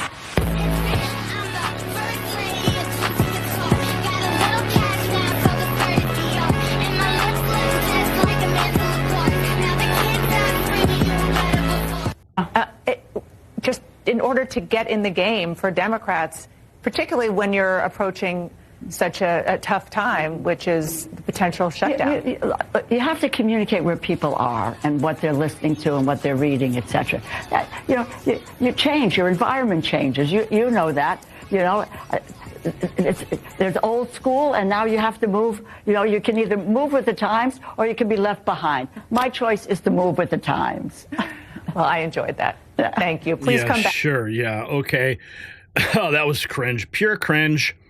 But, of course, the left can't meme. We all know that. Speaking of the left, we have MSNBC hosts claiming that Trump is instigating a trade war with China for his own gain. Give me a break. Media Lies says, if this were true, why did Biden keep Trump's tariffs from his first administration? Dangerous.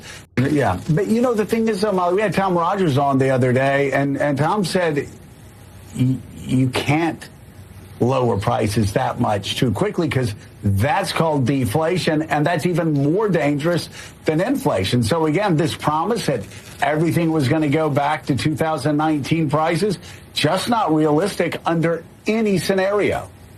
Yeah, I mean, look, when you look back at a lot of the promises Trump made, a lot of them were undoable, right? He's going to make IVF, make insurance companies pay for IVF, not doable and not interested. He's not interested in that, right? No tax on tips. Remember that? That was a big crowd pleaser. That is nowhere to be seen in any of this legislation. Look, tariffs are inflationary. This is not rocket science. This is very clear. And what is happening here is the markets are reacting to uncertainty, which they don't like. The way the tariffs are going are very uncertain. They're on, they're off, they're on, they're off. And this is creating an atmosphere that does not need to be created. Like all of this is created by Trump for Trump. You know, there's no reason why any of this has to happen, right? There's no reason that we have to have a trade war with China. This is a choice, and it's unnecessary. And also, if you look at the sort of thought behind this election, just gaslighting all day long from the left. I don't even have time for this garbage anymore. It's just like, whatever. Okay, here we have Kennedy revealing some dirt about the View host Joy Behar. What? Oh. Okay, here's Kennedy. Still alive, God. I auditioned for The View in 2003 and went pretty far through the process and got along great because Starr was there. Barbara Walters is still alive. God rest her soul. She was lovely. Meredith Vieira was still there. We talked about conservative politics. Joy was a talking hemorrhoid in an auburn wig. She was so ungracious and awful, and she had a comedy writer writing her little lines during the breaks, and I was like, she's not even funny. She's not reacting to anything. She's not thinking in the moment. And then I made some jokes because it's a conversational show before it became an unwatchable abortion, because usually they're so much fun to watch. Yes, they really are. And she said to me during the break, I'll handle the comedy here. No and way. I said, great, whenever you start, like, I'll ease up on the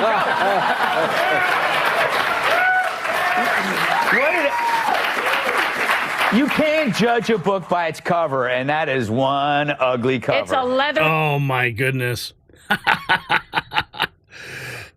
Okay, here we have Senator Mark Kelly speaking on a possible government shutdown after his trip to Ukraine.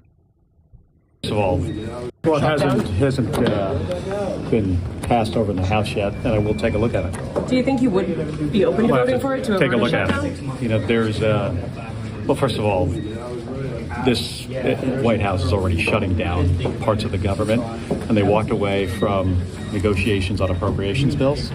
But I will take a look at it when we get the text of it. Could a shutdown give them more opportunities to just not reopen some departments, to give them more leeway? Yeah, I think that's a possibility. Well, it hasn't.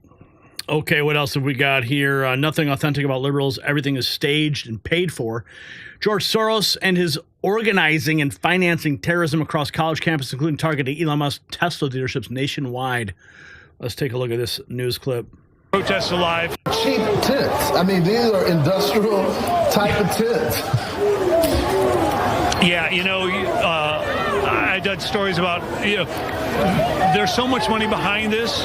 You're just looking at a tip of the iceberg. That's right. That kept these protests alive, you know, across the country. William, and, can you that go money over? Isn't going away. Right. Tell us the program. You did a great piece on all the funding, the Rockefellers, the Ford Foundation, the different groups that funded all this. Could you talk about it?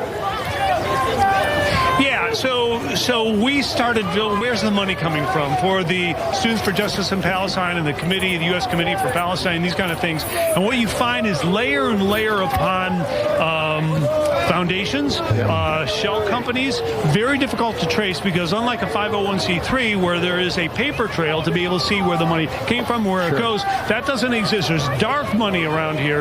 There's 50, 60, 70 foundations that give money to the Tides Foundation. I won't want to get too deep into this. That's but anyways, Soros. then they filter out the money. Right, well, there's the Open Society, and Soros gave about $700,000, and I believe the Rockefeller Brothers Fund was $500,000 over the last 3 years to some of these foundations that funnel money out to groups like this. But anyways, it's all manufactured outrage, bought and paid for by, like you just heard him say, Tides Foundation, Soros.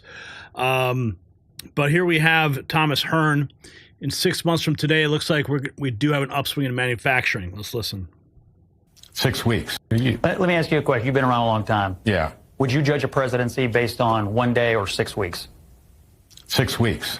You would judge you a whole gave me presidency? a choice. You gave me a choice. I'm asking. Would you judge a presidency on 1 day in the markets or a 6 week period after having just taken over after a match? I wouldn't. But if he's someone who said, as soon as I take office, what you're going to see is prices lower and growth, and the economy is going to be great, then you can hold them to the 6 weeks and say, no. That's what's happened is the opposite of what you promised when you're on the campaign trail. So in 6 months from today, if it looks like we do have an upswing in manufacturing and it looks like the structural changes are benefiting people, will you come back and say, Lord have mercy, it looks like he was right? I will. We'll invite both of you. Look at the look on his face. Look at the look. Yeah. So the writing's on the wall, folks, and his face. The Democrat Party's radical agenda is collapsing in real time. Their media allies can't even save them. Their celebrity endorsements aren't working. Their divisive identity politics are backfiring. The American people are waking up to their failures. From the rising crime to economic mismanagement, from border chaos to foreign policy disasters, the left's vision for America has been thoroughly rejected. President Trump is systematically dismantling their failed policies and replacing them with solutions that actually work. But here's what I want to know from you. Will any Democrat leaders have the courage to admit they were wrong, or will they double down on policies that Americans have clearly rejected? Comment below and show your support for true America with our next news gear, available now in the merch shop. It is linked down below.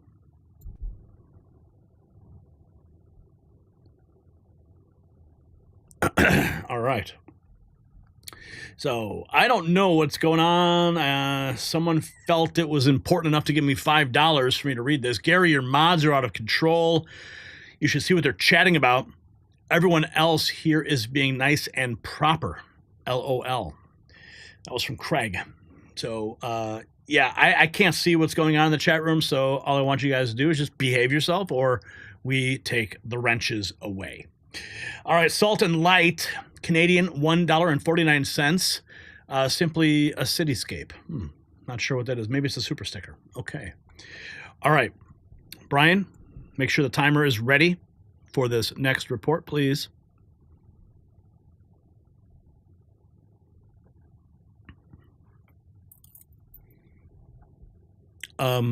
Yes, thank you.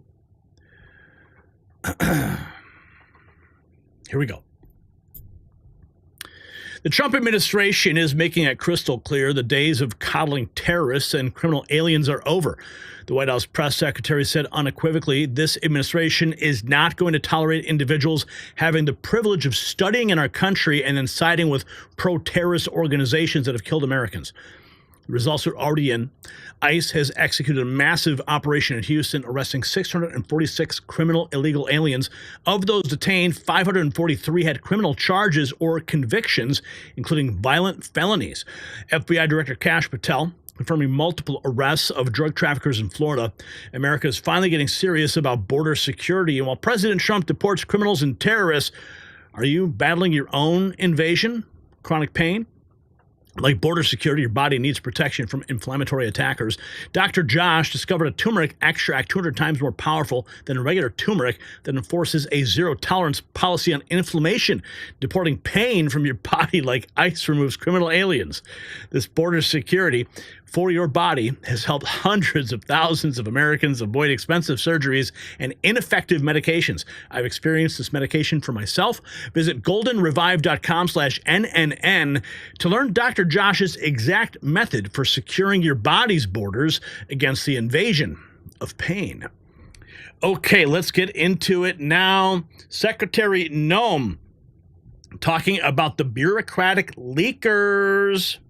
Bureaucrats. And is there anything you can share with me about any commonalities between these leakers? Like, what drives them? Are they ideologues? Do they believe in illegal immigration? Like, why are they doing this?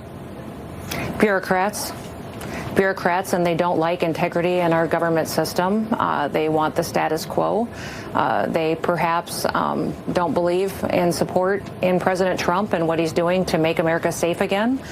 So that's one of the reasons that what they're doing has so clouded their judgment that they don't recognize that every single day they don't necessarily, I think, grasp the severity of what they're doing. They're putting people's lives in danger because they have a dislike for what President Trump is doing. But they like things to stay the way that they are with no accountability, and we're holding them accountable. Is there anything you can share with me about it? And of course, she's talking about the fact that there were leakers who were telling people on the ground when these ICE raids were going to happen, putting actual lives at risk. And now they've identified two. We're learning, as I learned last week at the White House, that they are now going to be referred for criminal prosecution. And if there's one thing that we want to see, it's the perp walk. We need to see a perp walk. We need to see arrest. I know you guys want to see it too, and it's about time. Here we have the press secretary talking about, I brought this up yesterday. This is the CPB Home app that has now been updated. Notify the U.S. On another very important issue for the president, he continues to work hard to secure the border. If you missed it yesterday, CBP launched an enhanced home mobile app with a new feature, the Intent to Depart, which offers unlawfully present aliens or those aliens whose parole has been revoked an orderly and defined process to notify the U.S. government of their intent to depart the country. The CBP Home app strengthens our mission to secure the border and provides illegal aliens with a straightforward way to leave now before facing much harsher consequences later. A new report from Bloomberg just found that the number of aliens trying to reach our country by traveling through the jungle to Central America dropped a whopping 99% last month. And this follows the incredible news that illegal border crossings plummeted last month as well, down 94% at our southern border from last February under the Biden administration. So now they can self-deport or present their intent to deport. We also have this from the press secretary. Under the Immigration and Nationality Act, the Secretary of State has the right to revoke a green card or a visa for individuals who serve or are adversarial to the foreign policy and national security interests of the United States of America. And Mahmoud Khalil was an individual who was given the privilege of coming to this country to study at one of our nation's finest universities and colleges. And he took advantage of that opportunity, of that privilege, by siding with terrorists, Hamas terrorists who have killed innocent men, women, and children. This is an individual who organized group protests that not only disrupted college campus classes and harassed Jewish American students and made them feel unsafe on their own college campus, but also distributed pro-Hamas propaganda, flyers with the logo of Hamas. That is what the behavior and activity that this individual engaged in. And I have those flyers on my desk. They were provided to me by the Department of Homeland Security. I thought about bringing them into this briefing room to share with all of you, but I didn't think it was worth the dignity of this room to bring that pro-Hamas propaganda. But that's what this individual distributed on the campus of Columbia University. And this administration is not going to tolerate individuals having the privilege of studying in our country and then siding with pro-terrorist organizations that have killed Americans. We have a zero-tolerance policy for siding with terrorists, period.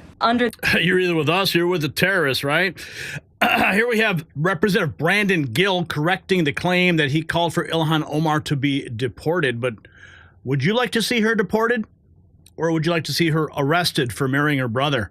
I'll let you guys battle that one out in the comments. I think you got a pretty simple answer there, but let's listen.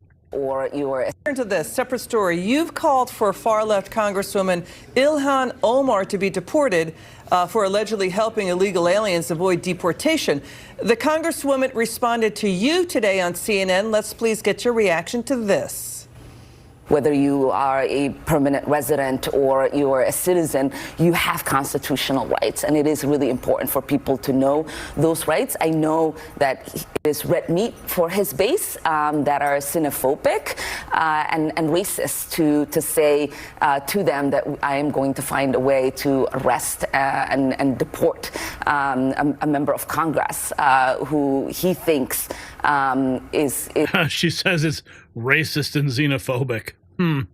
Well, if you're breaking the law, yeah, I don't know. I mean, is doing something wrong when I am doing the right thing in trying to make sure everybody that is within my constituency has the resources and the information that they need. Your reaction, sir? Well, what I said was that America would be better off if she were deported. Let me tell you, for the past 4 years, Joe Biden and the Democrats, herself included, have facilitated the invasion of this country of 15 million illegal aliens. And what she's doing now as a sitting member of Congress is teaching illegal alien Somalis how to evade ICE. We have illegal aliens right now murdering and raping and pillaging our people with virtual impunity, and that is because because of lawmakers like her who are facilitating this invasion. I think it's disgusting, but let me tell you one other thing, which is that Republicans are done playing this racist game. This doesn't intimidate us anymore. We need leaders in Washington who are going to look out for the American people, for American citizens, not for foreigner illegal aliens. And all of her actions and her comments since then suggest that she is more interested in advancing the interests of illegal aliens than she is in looking out for American citizens. Yeah, and I believe that that is.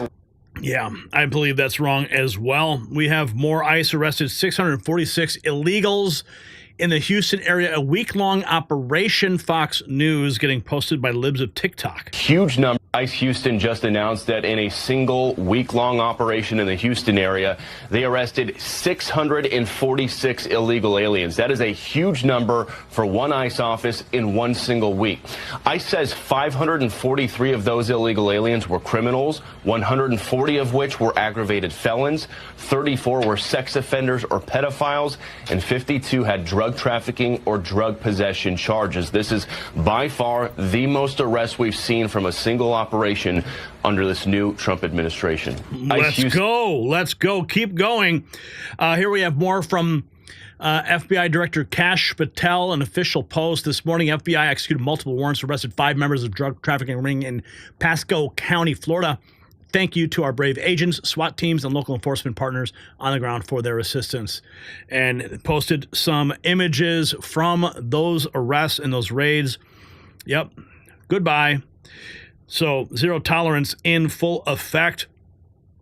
Here we have BlackRock CEO Larry Fink issuing a warning to President Trump about the danger of conducting mass deportations. Really? I do believe deportations and the speed at which this is happening is going to have severe impact on the agricultural sector and the construction sector. I've talked to CEOs in the ag sector, and they remind me that 70% of the men and women who work in the ag culture were not born in the United States. Many of them are U.S. citizens now. Many of them have work permits, and many of them don't. And many of them don't, he said. Okay. 40% of the construction workers were not born in the United States. You add that up, and what's going on, I think we're going to start seeing, especially when spring and the spring. Wait a second. So is he saying what, that Trump's going to deport 40% of those individuals because they weren't born here? I think it's very simple. If you are an American citizen, you can stay. If you're not, you got to go. So I highly doubt that of that 40%, you're going to have the entire 40% being deported. Okay, I think a smaller percentage of those individuals are going to be deported. So Larry Fink is just trying to spread more fear on CNBC. Crops arrive. Are we going to have enough workers to harvest the crops? And all right, and now, you know, with the whole idea that we're going to have to use a private capital to build out this economy, are we going to have enough workers? I've even told members of the Trump team that we're going to run out of electricians as we build out AI data centers. We just don't have enough. So oh, man. Talk about fear-mongering from Larry Fink. Okay. Yeah, so let's see. Lots going on the ICE sector, and zero tolerance is in full effect, folks. But the contrast couldn't be clearer. For years, Democrats pretended there was no border crisis while American communities suffered from drugs, crime, and terrorism. Now President Trump is taking decisive action to protect our citizens and restore the rule of law. Criminal aliens are being arrested, terrorist sympathizers are being deported. Our immigration system is finally working for Americans, not against them. But this brings up an uncomfortable question. Why did Democrats fight so hard to prevent these common sense security measures? Were they more concerned with importing potential voters than protecting American lives? Drop a comment below. And make sure you get your Next News hat from our merch shop and show the world where you stand with real news.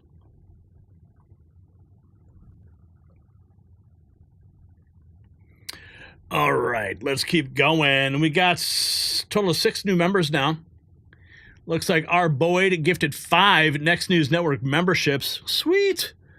That is awesome. I love it when I see that, when you guys are so generous with those gifts. So we got Ryan the H, Chris, Carla Summers, Jason O, Glenn Pillar gifted a membership as well. So thank you guys. And now you have access to the behind the scenes footage and the private posts and all the stuff that you have access to. Of course, you get an acknowledgement in the chat room as well. Okay, we got a lot to get into in the DOGE section. You know I love the DOGE because the DOGE is cutting the fat in government. Let's roll. Brian? Clock?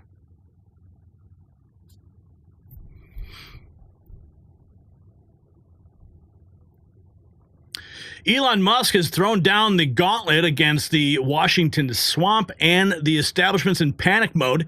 The billionaire entrepreneur pointed to the Government Accountability Office report that estimated federal government fraud at $500 billion under the Biden administration. And Musk's target? Simply the massive waste, fraud, and abuse plaguing programs like Medicare and Medicaid. But of course, the dishonest media immediately twisted his word, falsely claiming he wants to cut benefits for seniors. The press secretary shut down the fake news, stating the mainstream media has taken Mr. Musk out of context. He was specifically referring to cutting waste, fraud, and abuse. And while Musk and Trump fight government waste, are you wasting money on ineffective pain treatments? Top medical experts have unveiled a solution that eliminates waste in pain management. 100% drug-free Canalidine. Just as DOGE is exposing billions in government fraud, Canalidine exposes the inefficiency of traditional pain solutions. Unlike bloated government programs, Canalidine optimizes your body's natural painkillers efficiently, providing full body relief without side effects. Over 1 million Americans, including professional athletes, have eliminated wasteful spending on temporary relief. After 14 years of research proving its effectiveness, you can experience Canalidine for less than $1 a day at tricano.com/NNN. It's linked down below. Okay. Now, today, President Trump, he was with Elon Musk outside the White House, rolled up with a bunch of Teslas, and they had a little press gaggle at the moment. And that's where President Trump fiercely praised Elon Musk. He said, this man exposed $500 billion in government fraud, scams, and waste. He's saving America. He never asked me for favors, not once, yet critics attack Tesla. They're harming an American patriot and thousands of hardworking Americans. Absolutely shameful. And here we have, check this out. We just found this out. And actually, there was a comment on X in one of my threads, and someone said, are you going to talk about this tonight? Well, here we are. U.S. aid official instructing staffers to shred and burn all documents. This is the email. You want to see the receipts? Here are the receipts. I'm going to see if I can read it. It's kind of hard because it is looks like someone took a photograph with their phone of an internal document over there at USAID. And I'll read it to you. Good afternoon. Thank you for your assistance in clearing our classified sales and personnel documents from RRB. The event will take place all day tomorrow, March 11th, beginning at 9:30. Please meet at RRB 14th Street lobby, 9:30. However, if you cannot be there at the exact time, your badge will be programmed for access for your work area. Shred as many documents first and reserve the burn bags for when the shredder becomes unavailable or needs a break. If you need to use the burn bags, do not overfill and ensure the burn bag can be closed with staples at the top. The only labeling required on the burn bags are the words secret and USAID in dark Sharpie if possible. If you need additional burn bags or Sharpie markers, please let me or the SEC InfoSec team know. Thank you so much, Acting Executive Secretary of USAID. There it is. They are burning documents and shredding documents at USAID right now. Since 9:30 this morning, they have been doing so. And it is, they are trying to get rid of the evidence. Here's some of the reactions. Arrest something, just like the Epstein files. You don't need to shred documents if you're just feeding starving children. Arrest Erica Carr. The email sent by the acting USAID Secretary Erica Carr instructs staff on procedures for clearing classified safes and personal documents through shredding and burning. USAID is burning down the house. Their fully revealed theft and adreno laundering treason wasn't enough. Now they're going to destroy the evidence. What part of "we have it all" do they not understand? Trump should stop USAID employees from shredding evidence of corruption. Luckily, all electronic messaging has been captured by the good guys. We have and will continue to get it all, so go ahead and send emails, you idiots. Marco Rubio tagged. Of course, he is is overseeing USAID. Do you know what your subordinates at USAID are doing at work today? Yeah, you don't need to shred documents if you're just feeding starving children. But now we have it out there. America has been notified. And we have this, speaking of waste, fraud, and abuse, Americans for Public Trust filed an ethics complaint against Representative Alexandria Ocasio-Cortez for using taxpayer funds for campaign purposes. Records show AOC made several troubling payments, including $3,700 to Juan D. Gonzalez and $850 to Bombazo Dance Company Incorporated. Here's the main headline that Fox just put out a couple hours ago. AOC slapped with ethics complaint over troubling expenses made to a dance company. Both expenditures described as being used for training. Yeah, sure, it was training. And here we have this. Here's another big headline from Trump War Room, calling it insanity. DOGE has discovered there are 2 times as many government credit cards as government employees. The insane spending spree, government bureaucrats have grown accustomed to it. It is about to end. There's the headline right there. DOGE and agencies cancel 200,000 federal government credit cards. Holy cow. DOGE says federal agencies spent $40 billion using credit cards in fiscal year 2024. And here is the official statement from DOGE. The weekly credit card update. Pilot program with 16 agencies to audit unused or unneeded credit cards. After 3 weeks, 200,000 cards have been deactivated. Great progress this past week by HHS Gov and Interior.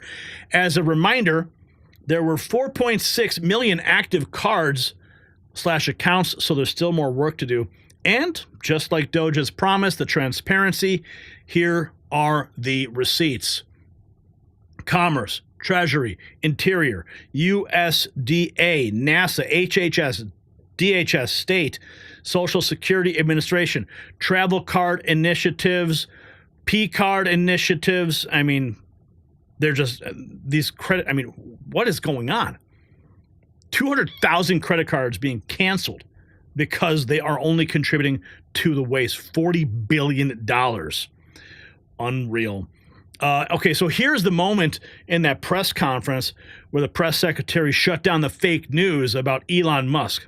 Entitlement spending. I want to ask about some comments Elon Musk made yesterday. He said that there is $500 to $700 billion in waste and fraud and entitlement spending. He called it, quote, the big one to eliminate. Earlier this month, he also referred to Social Security as a Ponzi scheme. Should Americans expect changes, big changes, to Social Security and Medicare? President Trump has been unequivocally clear on this. He is going to protect Social Security and Medicare benefits and Medicaid for hardworking Americans who paid into these entitlement programs and deserve those hard-earned benefits. And unfortunately, the mainstream media has taken Mr. Musk out of context. I saw a Bloomberg headline that our team actually worked on getting updated and fixed because it was so wrong, and it took Mr. Musk out of context. What he was specifically referring to cutting was the waste and the fraud and abuse that does exist in these programs. According to an IG report from the Social Security Administration, there's more than $70 billion of fraud in the Social Security program alone that we know of. And so the president will continue to protect these programs for hardworking Americans, and actually cutting the waste, fraud, and abuse out of these programs will protect it for hardworking Americans. Yeah, so don't believe the fake news. Okay, like I've said before, they're going to tell you, oh, you're not going to get your Social Security checks. It's not going to happen. No, they're just cutting the waste, fraud, and abuse. Here is a Tulsi Gabbard parody account. Charlie Kirk defends Elon Musk to a very confused college student. It went from like a... What about Elon? What Elon's doing bothers you? Do you not want to see the government efficient? The government is efficient. He's just firing everybody. Looks like he did to Twitter, but y'all see what happened to Twitter, bro? It's racist as now. It's just a Nazi haven. It went from like a pretty accepting place to like what where like the average blue checkmark is saying Hail Hitler. Like Elon Musk himself has replied to like, well, he did the Nazi salute. Like we're not gonna forget about that, are we? No, he didn't. What do you mean? Y'all didn't see that clip, bro? Y'all see when he did that? All right.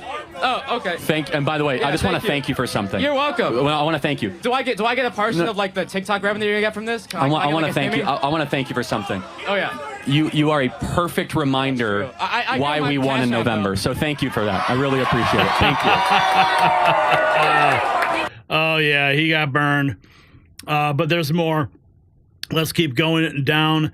We've got, okay, DOGE dividend check in the coming week. Details. Uh-oh, what's going on? We have details. Are you ready for your DOGE dividend check?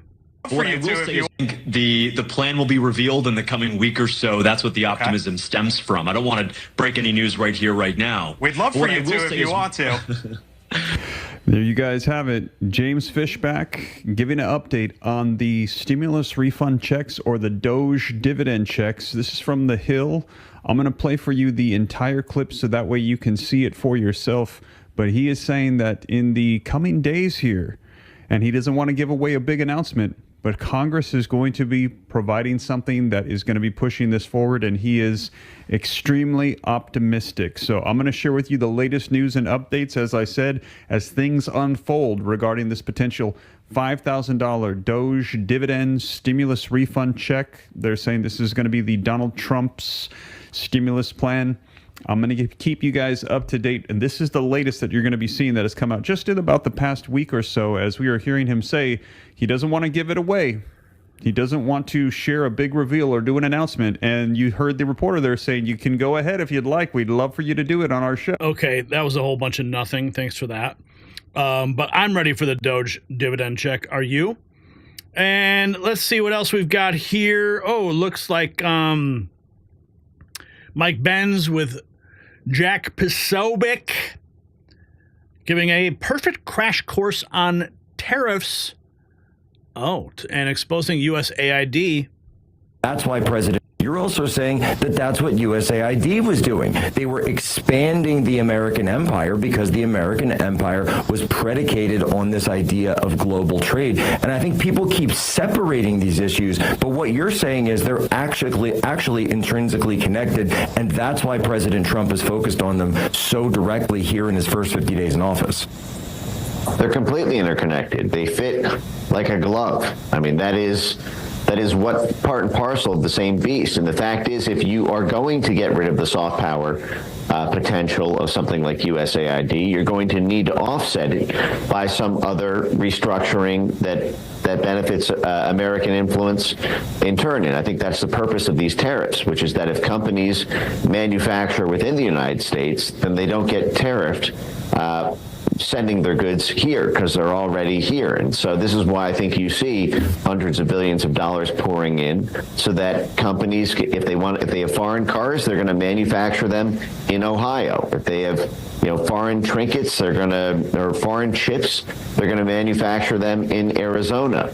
And this creates jobs for the Americans who live here, the American homeland. This is actually what foreign countries were doing to induce U.S. multinational corporations. This is how you have places like Microsoft and others who primarily have their advanced workforce in China or in other foreign countries for cheap labor and then favorable tax or regulatory treatment.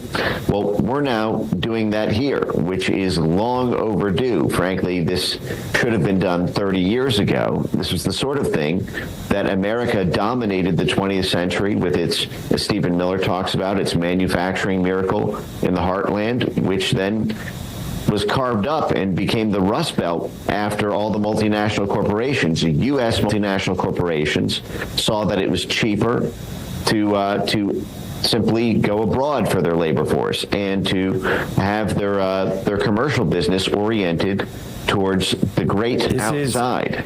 This is key. This is so key. We're coming up on a hard break, Ben. Can we hold you over? Can you do one more segment with us? Okay, let's keep going.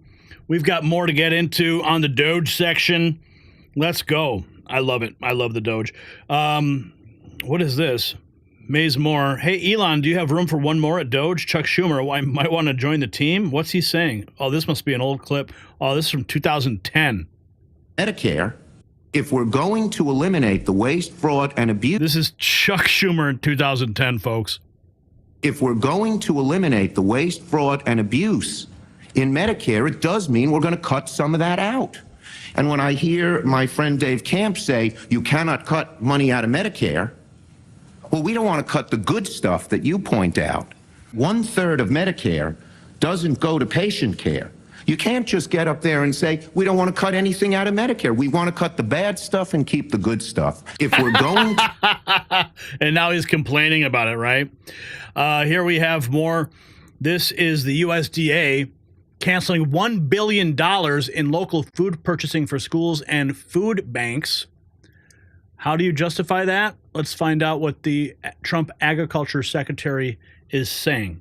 There's another thing here right up your alley. USDA cancels $1 billion in local food purchasing for schools and food banks.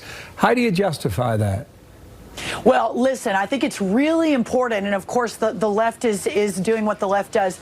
These were COVID-era programs. These were additional funds, and then under Biden, more and more and more and more money. So just yesterday, we're canceling more contracts on food justice for trans people in New York and San Francisco. Obviously, that's different than the food programs in the schools, but it is really important. We spend billions and billions and billions of dollars on nutrition programs for lower income and socioeconomically disadvantaged kids.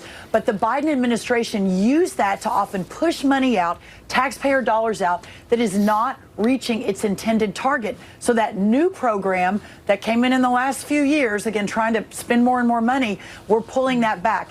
As we have always said, if we are making mistakes, we will own those mistakes and we will reconfigure. But right now, from what we are viewing, that program was non-essential, that it was a new program, and that it was an effort by the left to continue spending taxpayer dollars that were not necessary. There's unnecessary taxpayer dollars being spent, COVID-era money, and of course the left is freaking out over it. Let's keep going.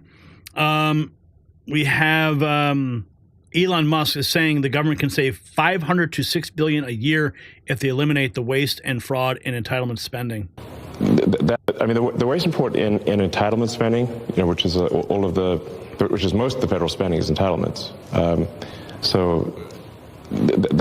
That's like the big one to eliminate. Because that's the sort of $500 billion, maybe $700 billion a year. The waste and fraud in entitlement. And here we have more talking about the waste and fraud and the Government Accountability Office report. But I think we're doing the right thing here. There's been a tremendous amount of waste and fraud in the government. When you're part of the government, you saw a lot of that, and there's been if you look at the Inspector General reports and the Government Accountability Office, there have been many audits that have pointed out that there's a tremendous amount of waste and fraud in the government. In fact, there was a report issued by the GAO, the Government Accountability Office, last year. So during the Biden administration, which estimated the federal government fraud to be $500 billion. So just to be clear, that's not a Trump administration thing, that's a Biden administration thing. So what we're trying to do is get that number down to a much smaller figure, save money for the American taxpayer, stop money being spent on things that I think very few taxpayers would agree make sense. Transgender animal surgeries, or why are we spending money? Why are American tax dollars being spent on this? The president's gone through a long list of absurd things. Why are the 20 million people who are definitely dead marked as alive in the Social Security database? Why were hundreds of millions of dollars of Small Business Administration loans were given out to people aged 11 and under, according to the Social Security? These must be some very enterprising 8-year-olds, And some pretty strong 150-year-olds. Yes, exactly. Unbelievable. Here we have Secretary Turner talking about the creation of the DOGE task force and wanting to be good stewards of taxpayer dollars. Sounds like a good idea, right? So we did create a DOGE task force. We work very closely with them, with our team at HUD, and they're a part of our team at HUD. You know, Maria, we want to be good stewards over taxpayer dollars. The American people work extremely hard, and I believe, just like I do on my own personal finances, my ministry, my business, and our team does, we want to make sure that every dollar that is spent, every dollar that is allocated from HUD, that it is deliberate and it is detailed. And so we're taking inventory of every program at HUD to make sure that we are appropriately, efficiently, and effectively serving the people at HUD that we've been called to serve. And so locating this $1.9 billion in taxpayer money now that has been de-obligated and returned back to the Treasury. That's money that can be used for other federal expenditures to serve the American people. $4 million that we found in DEI contracts. Well, Maria, DEI at HUD is dead. We will serve every American, no matter their color, their race, their tongue, their creed, because that's what we're called to do. And so in particularly here at HUD, we're taking inventory so we can be the best we could be for America. Amen, man. It's about damn time. God, I love this stuff. I love watching this. Wow. Let's see what else we got. CEO Jamie Dimon commenting on the viral leaked audio clip of his comments on remote work. What's this about? Opinions about working from home or remote work, and I think many of us, as we think about it, and I emote. You know, obviously I should never curse. You know, and I emote. I get up on stage and they say, "You what? You're going to do what?" I'm a human being. You know, I'm like everybody else. Like, but I was making he had said, "Why can't the manager decide?" And I was like, you know, we tried that. And the managers, I believe in pushing power as far as down as you can. You know, regulators want all centralized. I put as far to the branch manager, to the trader, with rules and, you know, constructs and stuff like that. And we tried that with this, but the fact is they simply didn't exercise managerial skill. Everyone gave everyone everything, including people at my management table, by the way. And I eventually said, I've had it with that. And now... Yep. Remote work. Here we have somebody... What's wrong with you people mad at DOGE for uncovering billions, believing politicians who lie to you? This woman broke it down. In order to spend $1 billion, you need to spend $1,000 daily for 2,740 years. What? $1 million. And what the hell is really wrong with some of you people? All you people that are really mad at DOGE for finding all this money, and you actually believe the politicians that say, oh, the billions they're finding, it's not that much money. I broke it down so maybe you can understand it a little bit better. If I gave you $1 billion and I told you I wanted you to spend $1,000 every single day until that $1 billion was completely gone, how long do you think you'd have to live in order to spend that $1 billion? 2,740 years before you spent all of the money. You could have started when the Roman Empire was ready to fall, and you'd still be spending that money today. And I broke it down. In case you didn't understand that, I broke it down a little more, so maybe you can understand it a little better. The average human being lives approximately 77 years, approximately. If I wanted you to spend $1 billion, all of it, in that 77 years that you're on this earth, how much money do you think you'd have to spend every single day to make sure it's all gone before you're gone? $35,580 every single day. Wouldn't that be horrible? Oh man, I got to spend $35,000 today to reach my goal by the time I'm 77 years old. So the next time. Wow. That's crazy. That's crazy. That's how much waste is going on. And it's all getting exposed by the DOGE boys. What else have we got here? Okay, here's more about those DOGE dividend checks. That they could be on these potential checks that you might send out from DOGE. Is there a concern as you're thinking through this that they could be inflationary? Oh, absolutely not, because imagine if we don't spend government money and we give it back to people, then if they spend it all, then you're even. But they're probably going to save a lot of it, in which case you're reducing inflation. Okay, and also, when the government spends a lot, that's what creates inflation. We learned that from Joe Biden. And so if we reduce government spending, then that's reduces inflation. And if you give people money, then they're going to save a bunch of it. And when they save it, then that also reduces demand and reduces inflation. Okay, so you're not worried about it. And Mr. Wolf? Nope, not worried about it at all. What would you guys do if you had $5,000 handed to you?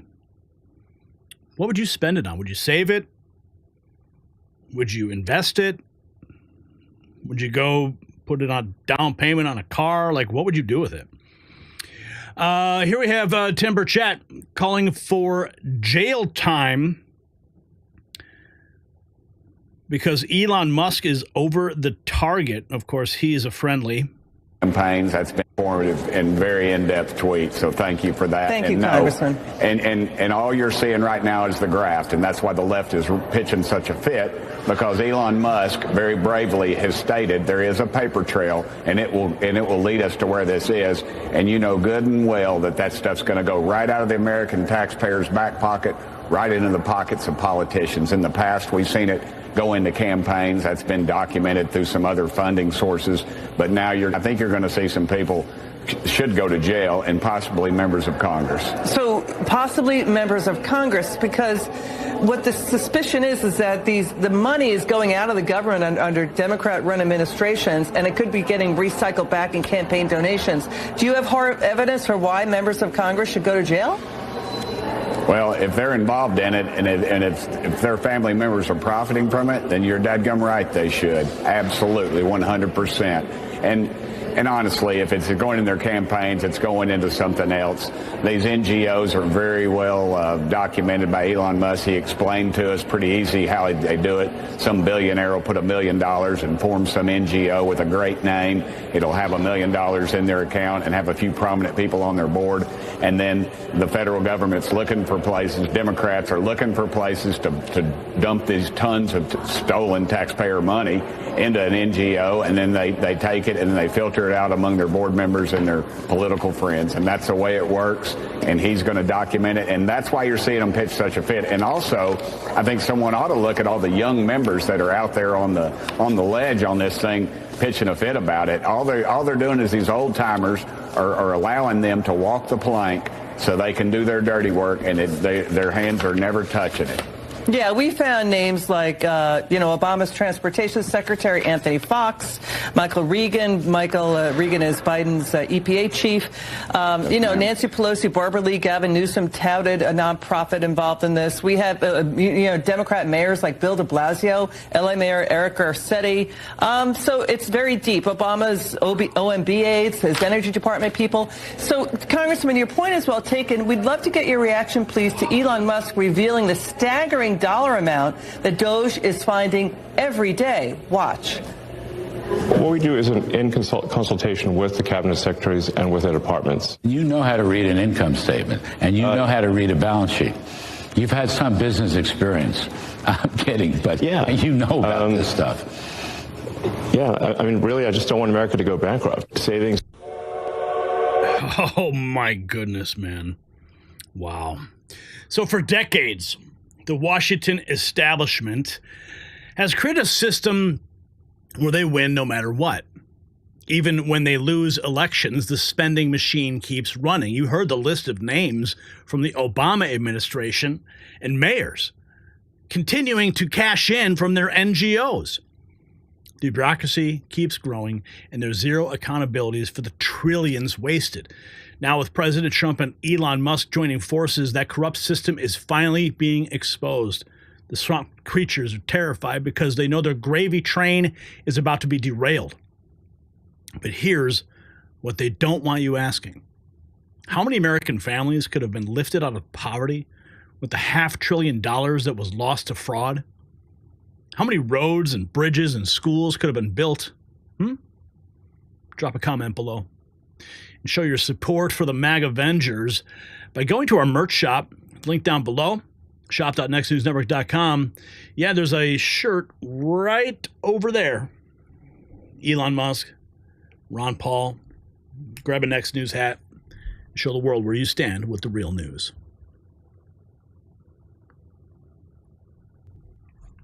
All right, folks. Looks like we have a new member. Jennifer has just upgraded her membership. What's up, Jennifer? That's cool. All right. And going to the main chat real quick and seeing what is going on. Let's see. Hi, Gary. Hi, Jennifer. Pothead Kenny, love my N3 hat and shirt. Yeppers. Nice. Jason says if everyone should stop believing those voting numbers because most of them are illegal votes, so it's probably more than 90% rep, 10% Dem. Brooke Rollins is perfect for AG secretary, a real farm woman. Well said, Gary. Thank you. I thought it was a spiked titanium. What? Exactly. Thank you, Elon. Battery-powered gardener. I have one thing to say to Elon Musk. Thank you. Yes. Thank you, Elon Musk. For sure. Okay, let's continue. Oh, we got another... Tony Houston has just become a member. What's up, Tony? Welcome to the family. All right, we got to get into our next topic here. And it's pretty serious stuff.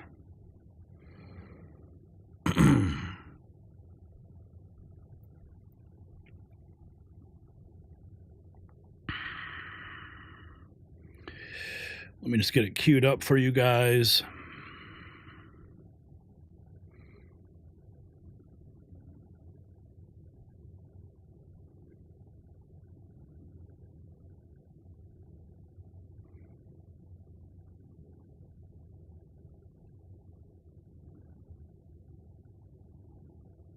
Hang on. Just a moment here, trying to figure out what's going on here.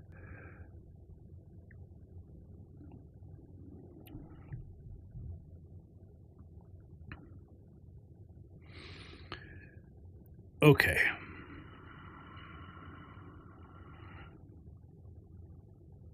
Okay.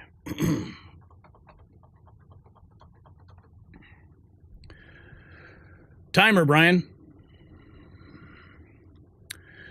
A shocking tragedy has rocked the conservative media world. InfoWars reporter Jamie White was fatally shot outside his apartment in Austin, Texas. Police have confirmed that White confronted suspects who were burglarizing his vehicle when he was murdered. This wasn't the first time his car had been targeted. He'd experienced a break-in just 2 months prior. Meanwhile, disturbing reports have emerged of coordinated threats against conservative voices. And D.C. Drano highlighted a chilling connection, reminding viewers that Ukrainian President Zelensky previously made threatening comments in the Oval Office, just as Trump's push for peace deals threatens the military-industrial complex interest. Now, Elon Musk has revealed that the cyber attack on X originated in Ukraine. So as conservative voices like Jamie White face deadly threats, is something silently threatening your masculinity? Just as foreign actors target truth tellers, one common healthy food is attacking your testosterone levels. This covert enemy is destroying your energy and strength, and you're consuming it daily without even knowing the danger. It's not what you expect. It's more insidious, like the coordinated attacks on conservative media. Sculpt Nation has identified this testosterone assassin, helping clients eliminate it to regain their power, just as we must defend our conservative voices against external threats. So discover this testosterone-killing food at sculptnation.com/NNN and reclaim your masculine strength today. Okay, so some really interesting twists and turns in the murder of the InfoWars reporter. First of all, I am like, my heart goes out to the team at InfoWars and the family of Jamie White for what happened. And like, I learned about it yesterday. Now more facts are coming in. But here's the interesting part. We've just reached a massive agreement. Rubio making the announcement. Ukrainians have agreed to a ceasefire and immediate peace talks. Let's listen to that moment, and then we're going to get a little bit deeper into the targeting. And some people believe there's an actual connection here. Like, was that burglary intended to look like a burglary, but was something more sinister. Court. Today we made an offer that the Ukrainians have accepted, which is to enter into a ceasefire and into immediate negotiations to end this conflict in a way that's enduring and sustainable and accounts for their interests, their security, their ability to prosper as a nation. I want to personally thank, we both want to thank the Kingdom of Saudi Arabia, His Majesty, for hosting us, for making this possible. They've been instrumental in this process, and we're very grateful to them for hosting us here today. And hopefully we'll take this offer now to the Russians. And we hope that they'll say yes, to peace. The ball is now in their court. And but again, the president's objective here is, number one, above everything else, he wants the war to end. And I think today Ukraine has taken a concrete step in that regard. We hope the Russians will reciprocate. Today, so we're going to wait and find out if the Russians do reciprocate. President Trump responding today as well. This was outside the White House with Elon Musk. But very importantly, and I said it, Ukraine, ceasefire. Ukraine, ceasefire. Just agreed to a little while ago. Now we have to go to Russia, and hopefully President Putin will agree to that also, and we can get this show on the road. We can get this horrible war where 2,000-3,000 soldiers a week, every week, 2,000, 3,000, 4,000 sometimes. I get the reports. And they're not American soldiers. They're Ukrainian and they're Russian. But people are being killed outside of that. People are being killed in the cities as things explode throughout the cities. And we want to get that war over with. So I think it's a very big, I think it's a big difference between the last visit you saw at the Oval Office and this. So that's a total ceasefire. Ukraine has agreed to it, and hopefully Russia will agree to it. We're going to meet with them later on today and tomorrow, and hopefully we'll be able to wipe out a deal. But I think the ceasefire is very important. If we can get Russia to do it, that'll be great. If we can't, we just keep going on, and people are going to get killed. Lots of people. Yeah, and so we have this. Red Pill Drifter posting, this is the last thing Jamie White reposted on his X account before he was murdered in front of his home in Texas. Jamie White was investigating Soros-backed hardcore leftist District Attorney Jose Garza and his handling of violent criminals during the time of his murder. This was his final post. Why are liberals so violent? Legacy media propaganda is a major part of the problem. He was quote tweeting the whole Mars catalog. Why are liberals so violent? People just want a safe, clean car. Leave them alone. Coffee Time News should be watched closely by the police. And Coffee Times News was just posting some horrible things, talking about beating people up if they just saw them driving a Cybertruck. New York Post posting this, everything we know about the brutal murder of InfoWars Jamie White. There he is with Alex Jones. And this just happened. InfoWars host Chase Geiser swatted after reporters murder. Mario Fall reporting this. Just one day after InfoWars lead reporter Jamie White was murdered, host Chase Geiser was swatted when someone falsely placed an emergency call sending armed police to his home. He said that Geiser said we were both on the same Ukraine enemies of the state list. Seems unrelated to what happened to Jamie, but related to the fact that we've been reporting about being on the list. And InfoWars currently in a time of mourning. Marco Maximus says, who really killed Jamie White? Somebody or some terrorist murdered an independent journalist after X was down. The cyber attacks were traced from Ukraine's military installations where Starlink satellite services were still active at the time.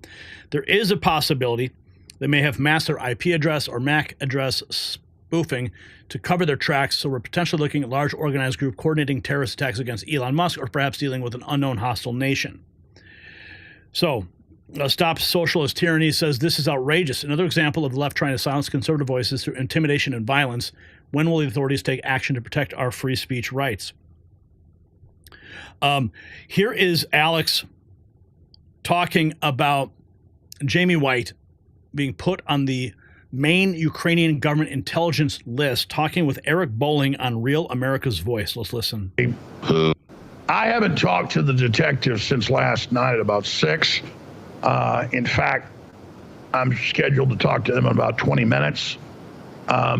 They say that they told us last night that they have 2 suspects. They wouldn't say who. There's a big music festival going on right now. Crime explodes when that happens. 2 of our other crew members in totally different parts of Austin, one of them a nice area, one of them outside Austin, had their cars all robbed Saturday and Sunday night.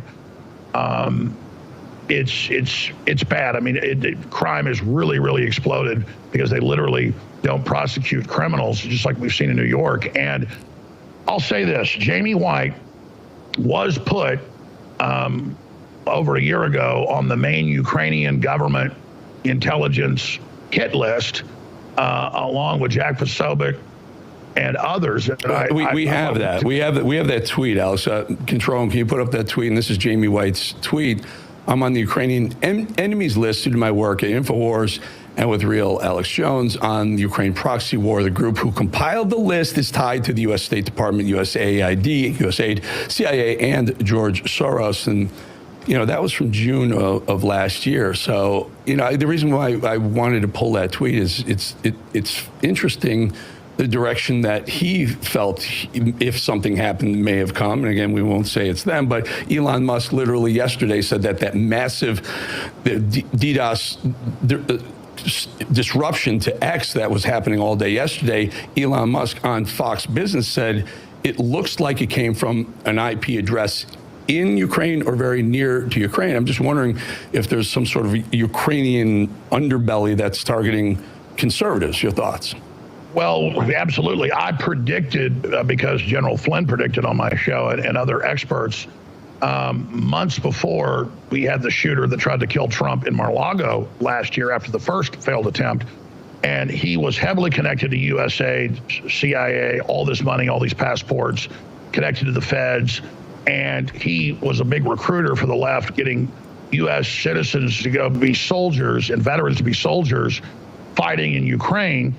And we had predicted they might use some operatives trained in Ukraine to try to come back and kill Trump. That was our intel a few months before they tried. And so, yeah, this is very serious. And we've had the Ukrainian government and others grabbed and then killed Gonzalo Lira, an American citizen that was being critical of U.S. aid specifically. And it was Gonzalo Lira that was pointing out how the CIA was funding all of this through these cutout groups and through the EPA money. Jamie, years ago, we're talking 3 years ago, was exposing USAID before everybody else was talking about it. You can find his articles at Infowars.com that will live on. And so, yeah, one of his main beats was the Ukraine war. And I was surprised that I wasn't put on the Ukrainian hit list. And the person running that was also a U.S. citizen and a trans person, of course. And if you remember, he threatened a U.S. senator and said, you better watch out. And then they threatened Jack Posobiec and said, we're going to get you.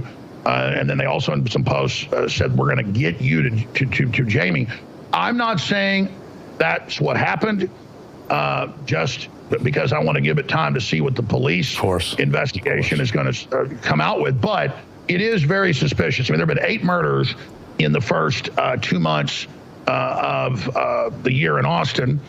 And so it's very interesting and very, let's just say, concerning that out of a city of several million people, one of the 8 to be killed is our, I think the crew admits, hands down best writer, who was heavily exposing Soros and USAID and the rest of them. And again, the police won't tell us. They said the call was a hot shot, stabbing or shooting, which means critical, serious situation. And again, they got there within 2 minutes of the 911 call, got to the hospital within 15, and then he died as they rolled him in, according to the police, what the captain told me. I haven't talked. So, this could be totally random, totally and completely random. A random burglary, total coincidence, or it could be something worse. I don't know. But the Austin Police Department confirmed the InfoWars reporter, he was shot, the suspects burglarizing his car. InfoWars Rob, my brother Jamie White died trying to defend his property. R.I.P. Jamie White. Adam Aiden Salazar, I'm his co-worker. He was shot as he tried to confront car thieves in front of his apartment at Douglas and Oltorf. Brianna Morello providing an update as well. Shot outside his apartment. The InfoWars reporter He was confronting suspects. White had previously had his car broken into 2 months. Let's listen to this clip. Apparently, InfoWars reporter Jamie White was murdered on Sunday night. It's an absolute tragedy, and I wanted to bring you more information about this because yesterday when we broke the story to you, there was a lot of unknown factors in all of this. I'm learning that Jamie White was fatally shot in the apartment complex that he lived in their parking lot. He was apparently confronting burglars who were breaking into his vehicle. Now, we don't know how many times he was shot. We just know that police quickly responded to that call and quickly transported him to a local hospital where he was pronounced dead. Now, as for the suspect or suspects in all of this, unfortunately, they were able to get away. And I asked Austin police if they had a description that I could pass along to you all, or if they had any images, video, photos, anything that we could provide you all with. Unfortunately, they don't have anything as of right now. They're looking for the public's help. I'll give you the information for that in just a few moments. But it's important to know, obviously, that Austin, Texas is dealing with a homeless crisis and a crime epidemic. And it's because obviously they have a very liberal prosecutor in Travis County, and they're short-staffed at their police department as well. Nobody wants to work in Austin. And that's just the reality that, as many of you guys know about leftism, nobody wants to work with these people. Nobody wants to work in their communities. And that's really the awful side of all of this, because it looks like this could have all been preventable. Like I told you guys, Austin has a massive homeless crisis on its hands. I'm told that in the area that Jamie lives in, that there's a lot of homeless encampments around there as well. And that's going to be a key element in his case. I'm also told that this wasn't the first time Jamie found individuals or was the victim of a burglary. Just 2 months prior, his car was also robbed. And that's something that deeply upsetted Jamie, and he was really enraged by. And so that could be why he ran out of his home. Now, I don't know if he was carrying a concealed weapon at the time of all of this. There's a lot of unknown factors. Well, we're going to find out more as they release the names of those suspects supposedly in custody. InfoWars team is being targeted. Alex Jones amused writing this. Alex Jones is facing credible threats from the left daily. Jamie White murdered outside his home. Now Chase Geiser's home swatted. The same threats Musk and his DOGE team are facing. And here's a post from Chase Geiser talking about getting swatted.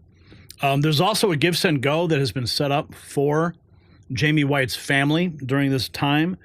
And they're looking to raise $100,000. And so far they've raised $32,000 at Give, Send, Go. So I'm going to retweet this. It'll be at the top of our X feed, so you can go and find it right away. Here's more. Long-standing InfoWars reporter brutally murdered yesterday outside of his home in Austin. Alex places large amount of the blame on DA Jose Garza, who's a Soros-backed DA and is notorious for his lax treatment of violent criminals. Here's some of that news report when it happened. Street. I'm Sally Hernandez. Police on the scene in East Austin at Douglas Street and Old Torf Street. A 911 call came in just before midnight last night. Bear Tryon has been there for us within the last few hours to figure out exactly what police are saying from that investigation. Good morning. Police really releasing few details about what happened overnight, but this is what we do know right now. Police say they actually found the victim here in the parking lot of this apartment complex. EMS ended up taking that man to the hospital where he later died. Right now, police will not say exactly if he was shot or stabbed, only saying that he had obvious trauma. Homicide detectives still on scene, as I mentioned this morning, collecting evidence. We've seen also a lot of activity in a second-floor apartment where they've been taking evidence bags out. Right now, police say they do not have any information about a suspect, and they're asking if you know something about that to contact them. You can also remain anonymous using Crime Stoppers. The afternoon. So we're going to continue to track this. Hopefully we can find out the connection. Like I said, it's very possible that this is completely unrelated. DC Drano brought this up. Remember when Zelensky was in the Oval Office and threatened America? Well, it looks like he wasn't kidding. Elon says that the cyber attack yesterday originated from Ukraine. We're not sure exactly what happened, but there was a massive cyber attack to try to bring down the X system with IP addresses originating in the Ukraine area. Oh, well, so that's your suspicion. Is the website, is the internet up? Is it up yet? It's up, yeah. It's up yet. Okay, good. But I just was looking. So the tragic murder of Jamie White, coupled with cyber attacks from Ukraine, raises some alarming questions about the targeting of conservative voices supporting Trump's peace initiatives. When a reporter can be gunned down outside his home, digital platforms are simultaneously attacked from overseas, we must ask, is this coordinated resistance to Trump's peace deals? Remember Zelensky's threatening words in the Oval Office? Well, it looks like he wasn't kidding, as D.C. Drano pointed out. From foreign cyber operations to physical attacks on American soil, the threats against those advocating for peace are escalating, but I have to ask, why are foreign entities so afraid of peace deals that put America first? Drop a comment below and show your support for peace through strength with our next news gear. Link down below in the merch shop.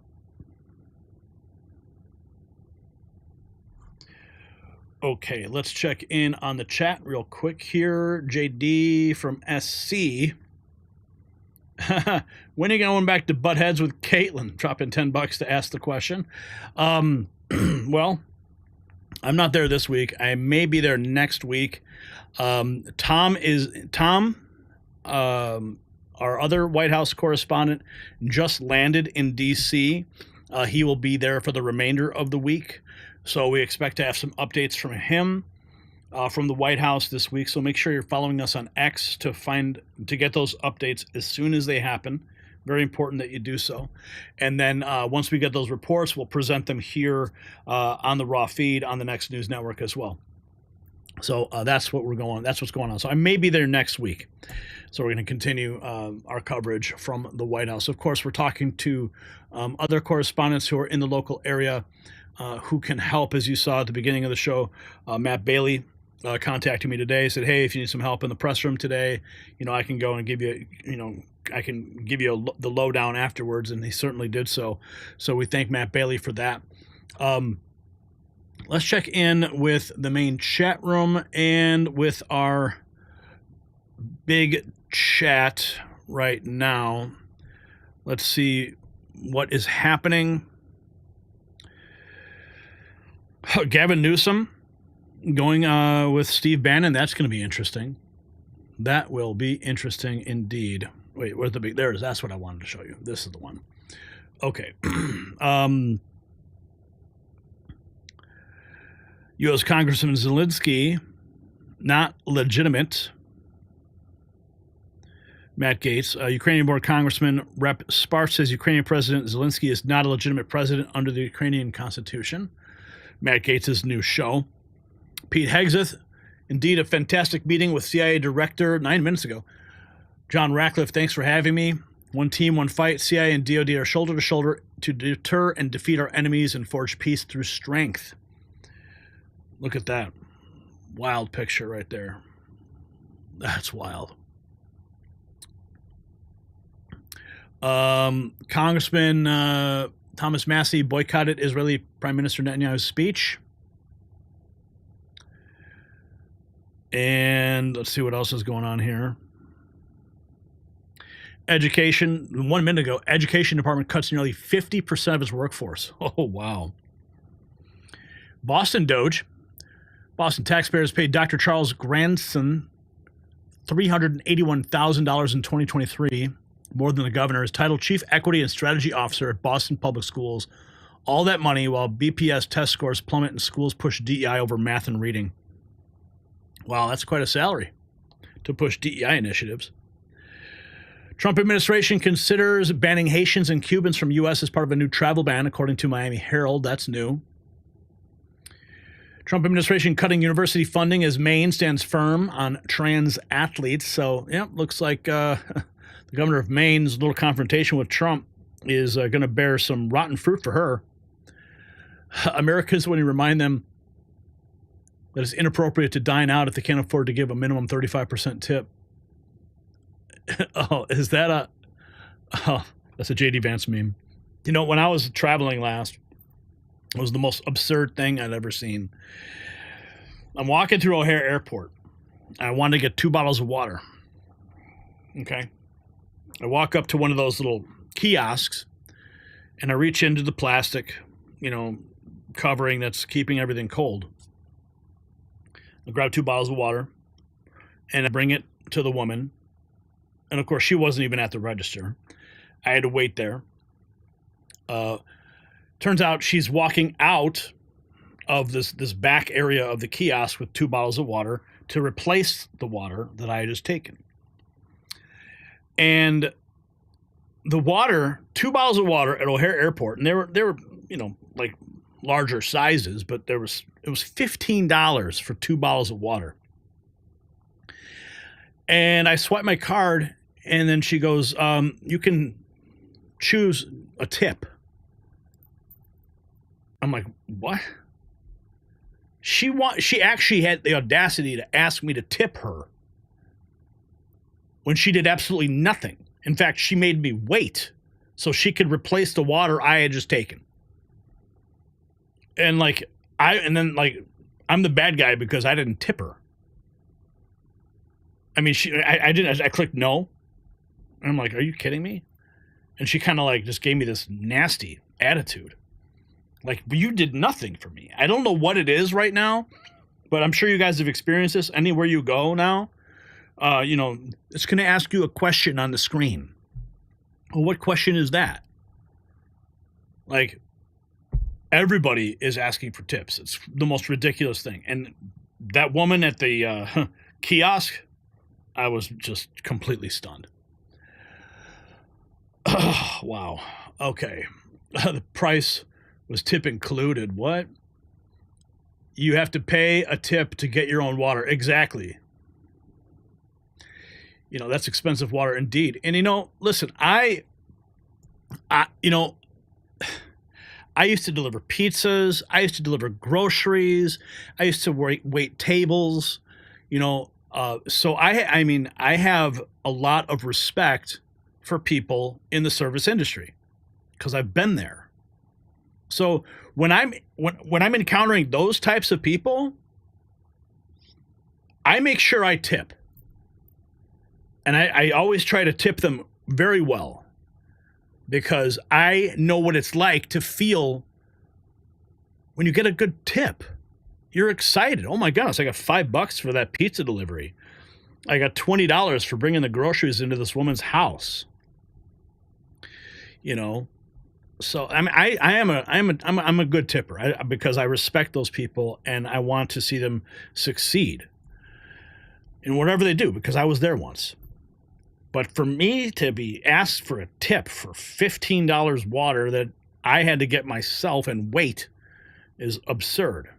Tipping culture is out of control right now. Let's see what else you guys got to say. I don't blame you. I wouldn't have given the tip either, says Annie. But you guys can tip me here by dropping the super chat, right? Oh, goodness. Tip jars everywhere. Tip means to ensure promptness. Asking for tips. Remember, Trump is going to have my tax on chips. This is just trying to capitalize on that. That's all there is to it. I'm sick of humans in general discussing creatures. Sorry. Ensure promptness. Entitlement. Pay with cash. They don't have to leave a tip if you don't want to. Bottled air. Tip used to be an insult. Your professionalism could be bought. I got a tip for you, says Scott. JB says it's really crazy. Everyone's trying to get something for nothing, and we owe it to them. I don't get it. Tip jars at gas station convenience stores. Yeah, what? Crazy. Only tip I give isn't change. Oh, goodness, don't tread on me. Oh, wow. If I get good service, I'll tip 100. All right, I'm waiting. Did I give you good service tonight? Tips are earned for good services, normally not ask for a tip. No. Want a tip? Don't play with matches. Yeah. That's what's going on. Okay, folks, we are going to close out this show tonight. That's it for the raw feed. What we witnessed today is nothing short of extraordinary. A snapshot of America's transformation under President Donald Trump's leadership. So let's recap what we've covered. First, the economic revolution sweeping across our nation. Manufacturing jobs are up 10,000 in just a month.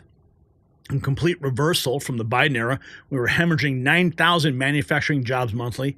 Major companies like Siemens pouring billions into American investments specifically because of Trump's policies. This is not luck or coincidence. It's deliberate strategic leadership that puts American workers first. Meanwhile, the Democrat Party imploding before our eyes, a radical agenda being rejected by everyday Americans who see through the empty promises and failed policies. Even mainstream media outlets are struggling to defend the indefensible as the left's grip on power continues to slip. The crisis at our southern border is finally being addressed with the seriousness it deserves. ICE arresting 646 criminal aliens in Houston alone, 543 charged or convicted of serious crimes. President Trump promised to restore law and order, and he's delivering on that promise with a zero-tolerance approach to those who threaten American safety. We also witnessed the extraordinary partnership forming between President Trump and Elon Musk in the war against government waste. With federal fraud estimated $500 billion under the previous administration, this fight is long overdue. The swamp creatures are panicking because they know their gravy train is about to be derailed. And most disturbingly, we cover the tragic murder of InfoWars reporter Jamie White in Austin, Texas. A reminder of the growing threats facing conservative voices in America today. From physical attacks to cyber attacks originating from Ukraine, those who challenge the establishment narrative are facing unprecedented danger. So friends, I do need to be honest with you. Shows like the Raw Feed, they're more important than ever in this climate of censorship and intimidation. If you value the unfiltered truth we bring you every day, please consider supporting us with a donation.